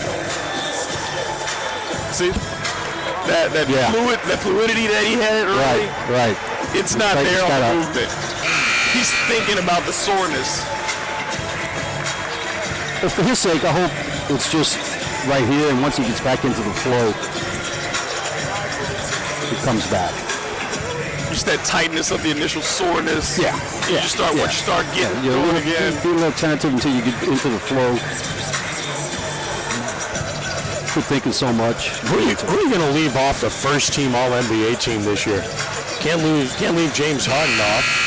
Can't leave Giannis off. You can't leave Davis off at this point. You can't leave LeBron off. Luka Doncic, I don't know how you leave him off. Kawhi Leonard's pretty doggone Pascal good. Siakam's a beast. Holy cow. There's a lot of great individual players. But some bad teams. Maybe as many as I've seen. That's the thing. There's a lot of individual talent high. Team talent, not that good. Not so. It's too well, much. that's why the Pelicans still have. They've 7 teams in the West, and the 8th spot is no good. And it's almost. Do I want to finish 8th? Well, yeah, you do, but I mean because you're a young team, you want to build on something. I guess so. Yeah. I guess so. But you know what's going to happen in the first round. But the Pels don't need another lottery pick. That's what they don't. They got so many ones going on. Yeah, I don't know why you mean. Pay through the nose. Scotlandville ball to start the second half. Good ball movement here. Joseph, great shooter. Bam. Really moved that ball well. Really moved it well. Tampa did not address that in the locker room. And a 6-point lead is their biggest, and a travel here on the other end. That last Scotlandville possession looked like a skeleton drill against no defense. So we've got Scotlandville's going with the small lineup. Horton did not start the second half here, as the assist on that last play was Morant James, who's in there for him. So they're going small here and spreading the floor and trying to create open looks to their good movement that you saw in the previous play. Ooh, don't stand still. There you go. They always know what they want to do, how they want to do it. Joseph, penetration, tease it. That's a great look. Tease it. Oh, and there's that rim again. Broom rebounds. I mean, how did that? You better splash. How did that thing not go down? You better splash. Here's Broom. What a move that was. Oh my! And he got the roll. He didn't look like anything. I think he's okay, guys. Yeah. 36-32. That's high-level stuff there. Beekman drawing the length defender in Elmore. It feels like he can beat him, but he got blocked by Broom, and it comes the other way with Crutchfield. Shot no good. Tipped around, controlled by the smallest man out there, Morant James. Lost it, put it up, score it. Turnover hurts Scotlandville. Okay, he looks fine then. Broom's got 19. So much for the tape, and it's 36-34. Some player, some game, Janai Broom is having. Really impressive.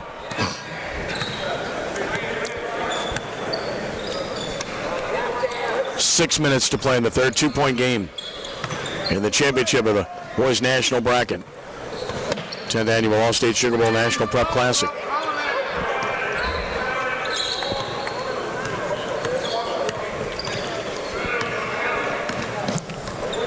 And Joseph just yo-yoing the dribble. Just feels he can go by his man when he wants to. He does. Creates for Tease It. Bam. If you splash it, it's gone in. No rim. Can't have any rim here. But the threes are there every possession. They're getting clean looks. And they're patient. I mean, they know what they want to do. They feel like they can beat them off the dribble when they need to create. And they don't just beat them off the dribble to go try to score. They beat them off the dribble to create open looks for teammates. They're taking what the defense gives them. And they got guys that can beat people off the dribble and guys that can knock down shots. And the guys off the ball are doing a good job of stepping into the empty space so that they are getting even better looks. So it's been a very good offensive strategy coming out of the locker room. So the only other thing that they have to take care of now is, okay, keep doing that. Yes. For the next 13 minutes. All right, kids, keep doing that. 21 for Broom, is that right? Yep. Yeah, he's got 21.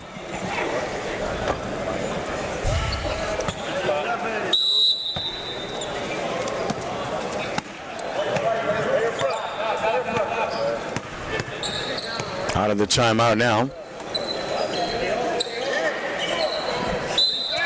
And a whistle away from the ball. Out of bounds it goes. We'll get a foul call. It's going to work against Joseph, his second.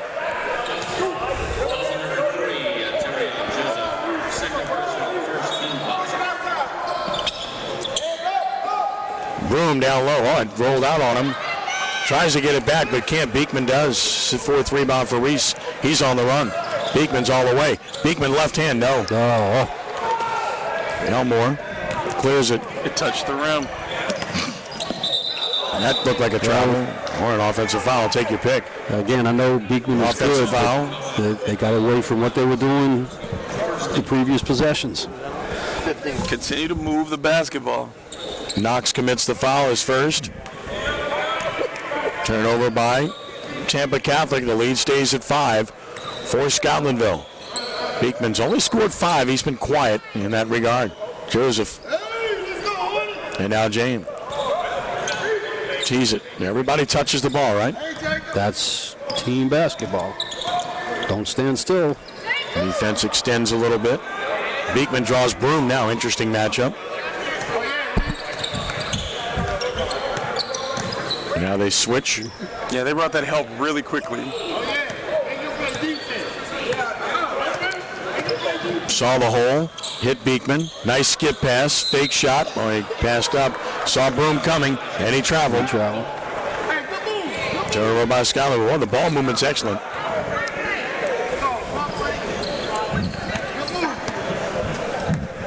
I mean, the thought was fine. Broom on a pin down, can't convert, got it back. Partially blocked by Beekman, goes out of bounds to Schuylerville. What a job by Beekman. And Broom didn't realize how low. I was going to say he was too low. Made a good adjustment getting the rebound, but he was too low on that first shot. Down the alley, Joseph blocked away. And cleared, and quickly the other way. Nice job on transition for Schuylerville to get back. That should be an offensive foul. It is. Great job to set him up and take the hit by Tease-It. And that is on Elmore, and that's his fourth, right? That's 4 on Elmore. That's a huge factor. Big man picks up his fourth. He's got to sit. And Edrin Bronson will return. And he had been firmly planted at the back of that defense. He wasn't moving. No. Crescent City Sports Prep Basketball presented by UO College Inn and Rock and Roll. Rock and Roll with 2 locations, South Carrollton Avenue, New Orleans, Jefferson Street, downtown Lafayette. See a full schedule of entertainment at rockandroll.com. Turnover didn't matter. They don't score. Quickly the other way. 3 ball, no. Rebound comes long. Behind the back. And he got it in 1. Chance for the 3-point play. Marcellus Crawford. That's his first basket of the game, I believe. And the foul is on Tease-It, and that's his second. Cuts it to 3 and a chance to cut it to 2 now. Crescent City Prep Sports Basketball brought to you by Lamont Ford and Kenner with a 30,000 square foot collision center using state-of-the-art technology to repair all makes and models. And one of the first areas to work on aluminum body vehicles. Come see our remarkable deals and service. Stop by or go to lamarck.com.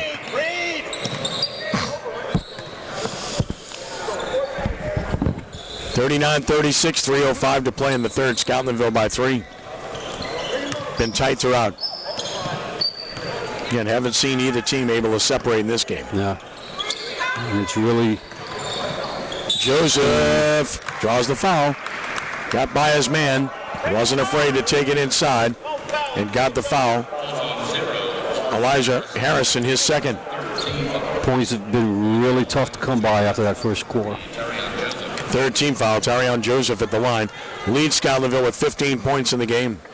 It was 21-20 after the first. 21-20, right. Yeah. Missed the first. Well, part of that's defense, part of it's fatigue. Adjusting, a little bit of everything. Part of it's the goal. Got to take advantage of your opportunities. Makes this one split a pair. 40-36, Scotlandville. Broom. Will they double him? No size. He gave it up. I don't know why he gave it up. Turnover. Great drive and score. Rayvon Smith's got 5 off the bench. 42-36. Broom underneath and will shoot 2. Just impossible if you're on his back there because he's too tall. You need help. Tease-It, the foul, his third. So Tease-It with 3. Zaheem Jackson 3. Jonathan Horton 3. Horton hasn't even played here in the third quarter. If you're going to play behind Booth like that, Broom like that, then you've got to collapse once he does get the ball. Missed the first. He's got 21 in the game to go with 6 rebounds, a block and a steal. And can't hit either one. Beekman is 6th rebound. 6-point lead. Scotlandville matches its biggest of the game. Can build on it here. They'd like a good possession. Beekman to Joseph. Well, you said that we're 2 minutes from ending the third quarter. Tease-It with a 9-point lead now off the assist from James. As Carvel Tease-It has 15 now in the game, including 4 3-pointers. Splash. Broom is Timeout. really frustrated. Well, they're drawing him out on the floor. They got him playing Beekman. I think that's to Scotlandville's advantage. They're taking him away from the basket. I think they play better with this smaller lineup. Well, they have. And they're able to switch. They're able to, force. And Brum, I think it's two things. I think, he needs the other sides out there with him, and he has not been the same since he took that fall in the second quarter. It's just 6 points since that 15-point first quarter. It's just he has not been the same guy.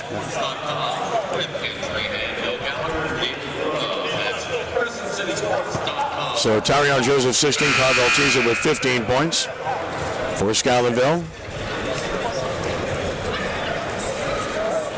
Tampa's got to find some balance to their offense. Somebody else has to step up and be aggressive offensively. Still not hitting anything from the outside. Nothing. Man-to-man defense. Where the three ball's been huge for Scotlandville.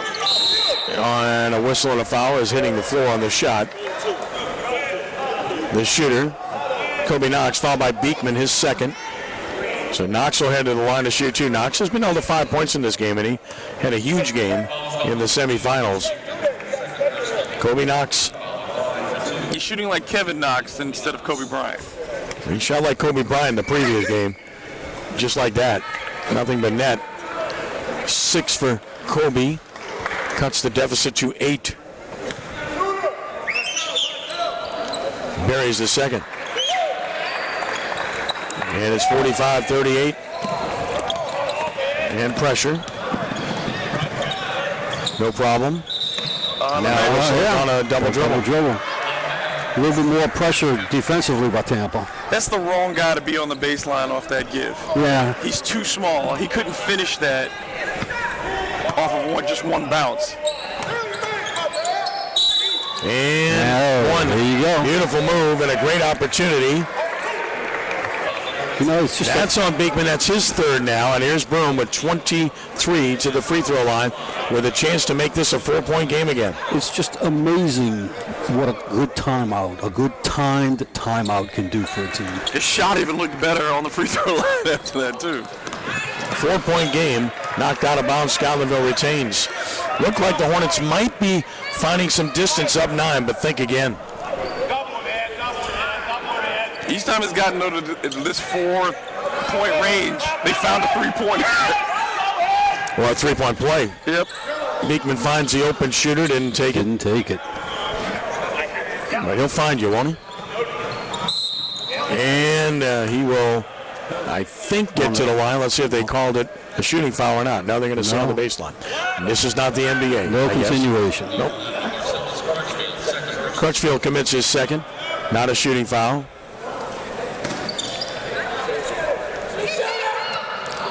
Double team in the corner. Got it out of there. Good ball movement. Gets the good shooter the open shot. In and out. Good rebound. And a second chance. Rayvon Smith. Another 3-ball. Nope, back rim. And a long rebound again. Jeez, it got it. That was just a long board there.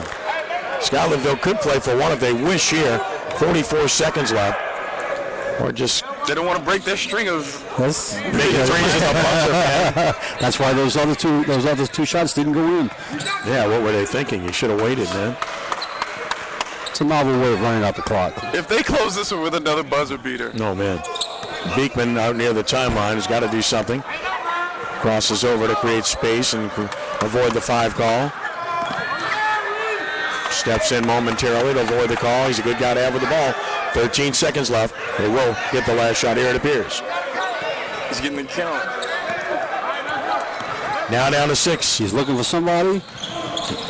Got deep underneath. Found an open shooter out top. Oh, not this time. Got the shot. Got the 3-pointer. 4-point lead Scotlandville after 3. Good game, guys. Very clean look. I mean, he got what you wanted. Yeah. I think Scotlandville is playing much, much better without, no offense to Horton, but without him in the game. I'm still a little surprised that he didn't play at all that quarter, but don't mess with something that's working. I don't know if I'd put him back in yet. Yeah, it seems like by removing him, you put enough people there who are going to get the ball out of their hands quickly. And if it goes to Horton, he's not catching it. It kind of clogs things a little bit, yes. Because he's not that guy in the post. Right. He's not going to move quickly and make other folks get other guys open. Yeah, I think he's coming back in to start the quarter. But now you can use him. But you don't want him out too long because then when you may need him, he has no value. He's sat out too long. So you need to get him back in. Let him get some contact. Let him work the sweat. Yeah, he's got to get back. Got to get his legs back underneath. Sacramento 26, Pelicans 25 after 1 tonight. Sacramento's been off since Thursday, so they're a little rested. Pelicans had to travel. Yeah, but the Pelicans were up 14 in the first quarter, and they trailed by 1. It's a Pelicans game. How many times do you play better on the back end of a back-and-back? Yeah, the getaway day. Tennessee still up on the Patriots, 14-13, late third quarter. Patriots can't score. Nope, never. They haven't been able to all year. And the Pelicans hadn't played since when? No, they played last night. Yeah, last night, but before last night. They had since 4 days like off. 4 days off, yeah, gee. They hadn't played since Sunday night. Tampa Catholic ball down 4 to start the fourth. Dribble drive, good penetration, good shot. And the lead's down to 2. Great drive by Crutchfield. He's got 4, and it's a 2-point game. There was a time when that was a carry.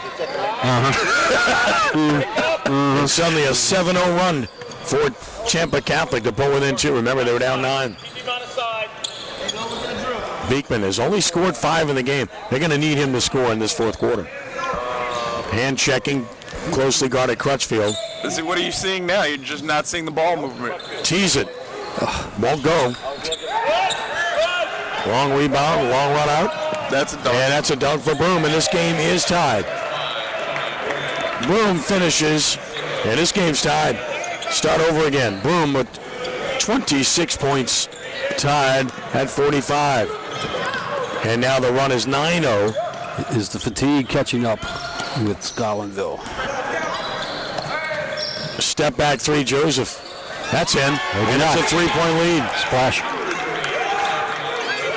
Every time they've gotten the 3 that they need. Up 3. Broom backing his man down and missing over Horton, and the rebound control by Jackson. That's a big stop there. Up 3. Every possession big now. Fourth quarter, close game. Finds the open man, tees it. He's off. And a foul on the rebound. Oh, that's going to Horton. That's Horton's fourth. That's just a bad decision by him. So that's 4 on Horton, and he just got back in. You know what? Leave him in. Yeah, you might as well play it out now. Leave him in because he hadn't gotten his legs back underneath him yet. Leave him in. Get what you can get out of him. Taking him out does you no good at this point. Just let's go. Well, you already found out you can play without him. Let's be effective, so yeah. You want him, if you get the most out of him, go ahead and leave him in. If you take him out, you leave him out. Yep. Approaching 6 minutes to play, it's a 3-point lead for Scotlandville.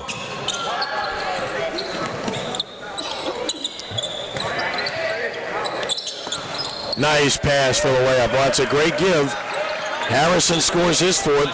The assist for Bronson. It's a 1-point game. 48-47. Stay out of those corners. 2 guys in the corner together. And there's a great pass down low on a foul. Smart foul, hard foul. Crutchfield prevented the layup. 2 shots coming for Zaheem Jackson. 3rd foul on Crutchfield. 15th foul. So not the bonus yet.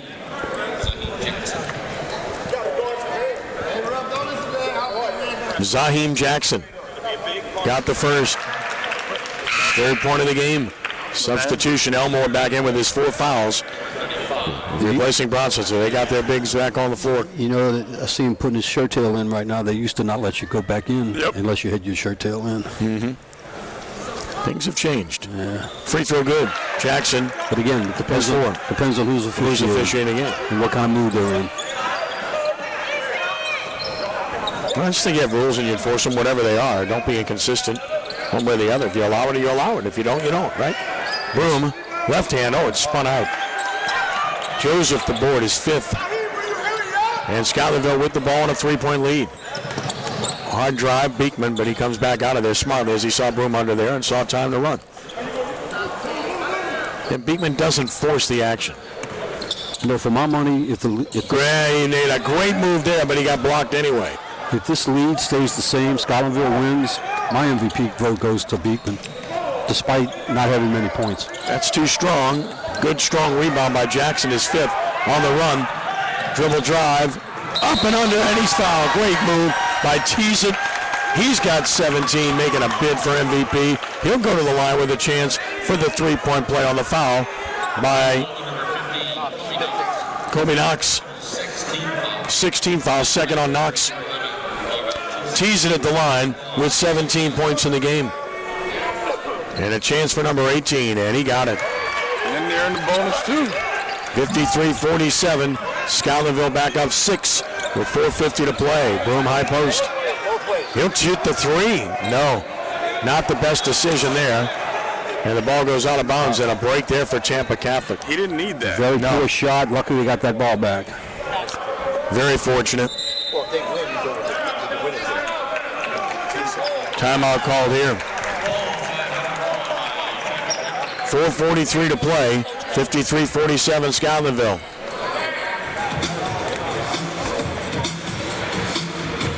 And it will be Tampa Catholic ball out of the timeout. I still give my MVP to Beekman. Everything goes through him. He's rebounded so well. He's Yeah. controlled the ball. He sees the open man. It's just, I think you got to give it to him. Well, I don't think they're going to. I'm just listening in the background. Yeah. I'm not even sure he's going to make the all-tournament team, even though he should. It's not just this game; it's what you've done throughout the tournament. True. I have not seen the other games. Well, I can tell you what he's done. I covered the games. I mean, that's something that when you talk to coaches and players at higher levels, it's, most folks are conditioned to look at the stat sheet. Yes. And Look at the points. Yeah. Points, rebounds, assists, steals, that's the game impact. There's so many subtle things that you cannot get unless you're paying attention. Right. That determine value. There are guys who can score 25 points and they are empty. And there are guys who put up 5 and they did a lot. There are some kids, we call it, they have it. Yep. I can't describe what it is. I can't tell you what it is. But you see it. I can't coach it to you. You got to have it. You got to have it. It's just something. Inbounds pass Broom. Broom, nice. Strong. Cleared out for him, and he's got 28 now. And it's a 4-point game again. Went to his left hand. Beekman, they're going to double him. He wisely skips a pass to Teasit. Great pass down low. And the dunk is there for Horton. Teasit the assist. Beautiful pass. Great ball movement. Beekman created that when he saw the open man in the corner. Yes, he did. That was His numbers aren't going to show up in this game, but he's been the best player the whole tournament. Beekman has. I mean, that's a hockey assist. Yeah. Long three ball. Oh, and that's a huge answer for Tampa Catholic and Marcellus Crutchfield, who's got 7, and it's 55-52 with 3:58 to play. What a big three that was. Had they had one in the second half? That was their first. That was a phew. What a time for it, right? Yeah. Definitely needed. Beekman near the timeline. That was close to a 5-second count. Just really, it seems like he's unperturbed about everything, right? Yeah, so smooth. Double team there. Horton has a man underneath, sees him, fake it, rejected, coming out of there with it. Somebody come help. Over the top, and he missed the shot. Horton clears. Big miss there. Spinning away from a man. Teasit sees his teammate, and Joseph scores. Joseph with 21. Teasit the assist, and it's 57-52. Over the top, Broom. Nice backside pass, too strong though, and the turnover is a big one. And now Schuylerville will come the other way with a 5-point lead. And the ball. Teasit. Beekman takes a look. He's got to take that. Yes. And Reese Beekman has 8. And Reese Beekman gives his team a 60-52 lead. That's it. That's the it. That's the it. Here's Broom. Shuffled his feet, it appeared. Missed the shot. Strong rebound.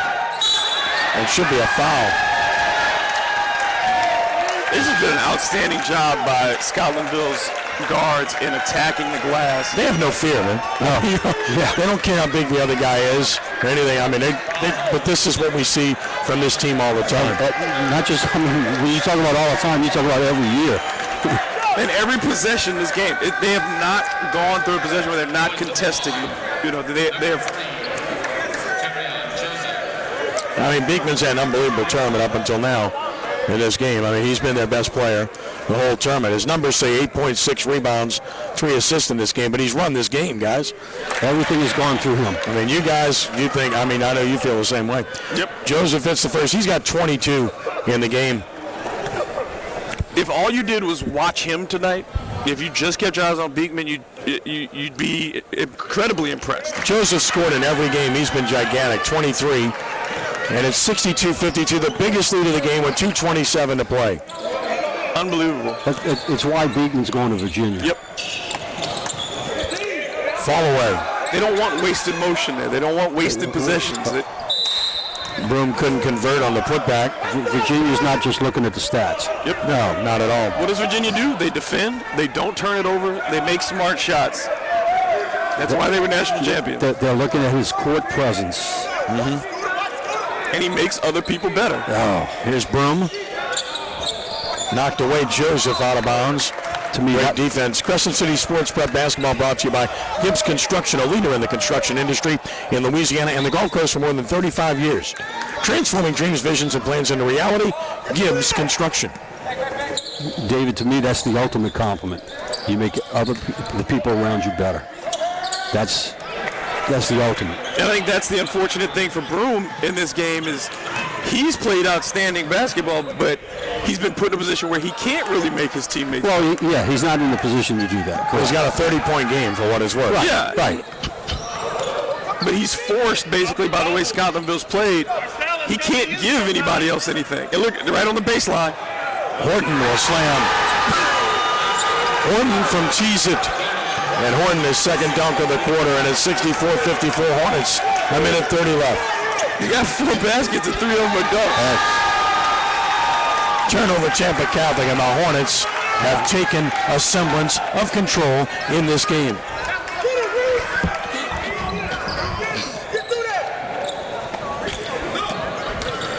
I think if you're Tampa Catholic, you go look back at this. Oh, goodness. You said bring him back in. Make it up the lost time. Yeah. 66-54, Scotlandville. Great feed by Joseph. Another turnover. Kick. Oh, my goodness. Beekman on the kick. He smiles. First time we've seen him smile. He's just kind of passive, looking like, I got this. No problem. And I think they're also really happy for what they've done for Horton. Because he took a beating in that first half. He did. And they've got him. He's got the highlight plays. He was wearing the horns after that first quarter. Pass underneath and you don't need to do that. You give that basket I don't up. need the foul. You give that basket up. So 2 shots are coming here. Coach Sample saying the same thing. What are you doing? You were beat. Just let it go. At this stage. Yeah. 3 for Joseph right now. He's best player. All 3 of them. I got to pick one. I know. I mean, Joseph's been the scorer. Joseph has 21 and 15 in there. The other 2 games. Joseph or Beekman? I got to pick one. Free throw is good. So another one coming. Talk to Bill and David over here. Crutchfield hits the first with a minute left. It's 66-55. He has another coming. And he got that. So Crutchfield cuts it to 10. It's 66-56 with a minute left to play. Beekman to traffic. He's going to give it up. You know that is the case. And the ball is knocked out of bounds by Broom.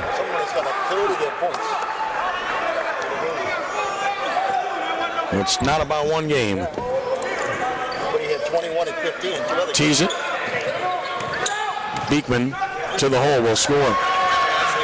He's in double figures with 10 at 68-56, 44 seconds left. That's the end right there. Personally, I think all three of these guys should be on the all-tournament team. I don't think you should worry about numbers. They deserve it. But Cheez-It deserves it, Joseph deserves it, and Beekman deserves it. The best players should make the team. Beekman's been the best player of the whole tournament for these guys, and he's made it all happen today. And not by scoring, although he's got 10. Good rebound, Cheez-It. Cheez-It over the top, Joseph. Joseph will go the distance and slam it home. 25 for Joseph. The celebration begins. This is really impressive. It is, but you know what? The score is not indicative of the game. And a timeout taken with 15.2 seconds left. Schuylerville's going to win this for the second time in 3 years. Boy, impressive team. Coach, you talked about this being a game of will, and that's what Scotlandville did. Exactly. They imposed their will. Exactly. From the second quarter on. I mean, I hate to say it was like David and Goliath because I don't want to call Scotlandville David, but that's in size. And they limited it. All the inside points come from one guy. It was like, so what? So what with this sword that big? It doesn't matter. You're not going to score 60 on us. Doesn't matter. Never has mattered to these guys. And Horton, who didn't even play in the third quarter, decided he wanted to get involved in the fourth. Most of the second quarter. He's had three electrifying slams in this quarter alone. And then Joseph put an exclamation point just now with 25, his 25th point of the game on a slam. He's also got 6 rebounds, 4 assists. He's had a heck of a game and a heck of a tournament. If they pick Joseph for the MVP, I'd have no problem with it. He's done this the whole tournament. And that's what you do. That's how championship teams perform. You get multiple guys all having solid performances. Right. No pressure on one particular guy. Long rebound, and of course some subs have been made. And Morantz James came down with it. You don't have to shoot. You don't need to shoot the ball. You don't want to show people up, and Schuylerville will not. And the Hornets have won the boys' national championship of the Allstate Sugar Bowl Prep Classic, 70-56 final over Tampa Catholic. It looks like a whipping, but really it was a close game. Nowhere near what the score indicated. For 3.5, 3 3/4 quarters, this was a tightly contested ball game. You just give so much credit to Scotlandville just for they did make the adjustments. They did figure out what their strength was going to be, and they did not go away from it. That's right. They saw where the weakness was in the Tampa defense. They kept going to the corners. They dribble, drive, and kick it out. And then when they needed to go inside, they were able to do so. Yeah. And I think it's the defense that they played on Broom once their big man went out the game. It just they didn't skip a beat. Through the night. It'll be here before you know it. And we're looking forward to it. So the presentations will take place. I think I will talk to Beekman on this, but just because the way it was orchestrated. Yeah, the scoring, people will talk about scoring, but the way this was orchestrated, the way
High School head coach, Don DeZagua.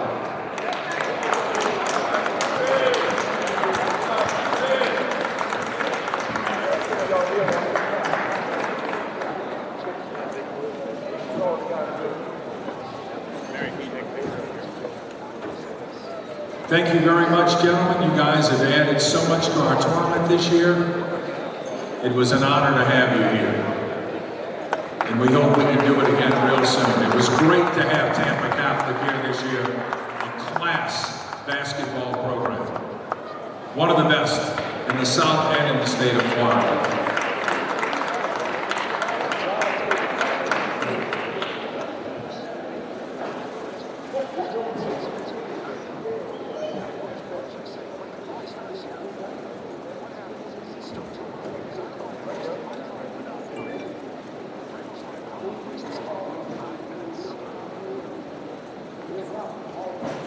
Thank you, Tampa Catholic. Well done. And ladies and gentlemen, we've done this before. The champions of the national bracket at the 10th annual Allstate Sugar Bowl National Prep Classic. It belongs to head coach Carlos Sample and the Hornets of Scotlandville.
$70.56.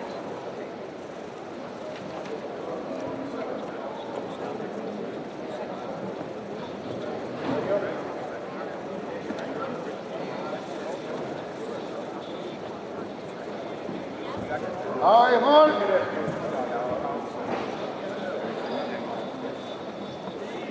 Ladies and gentlemen, one more hand for Scotlandville and Tampa Catholic.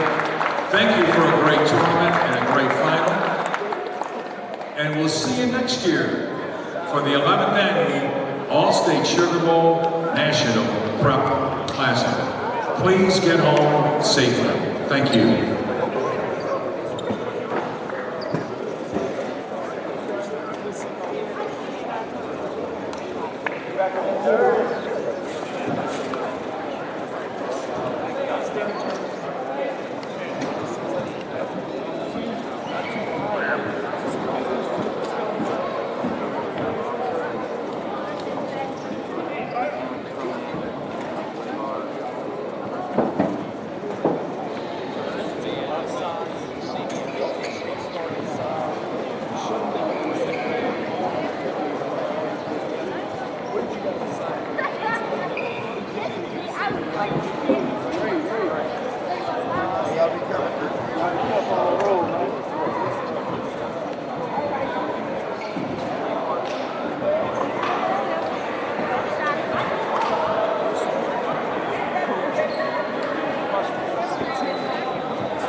Hey, it's all right.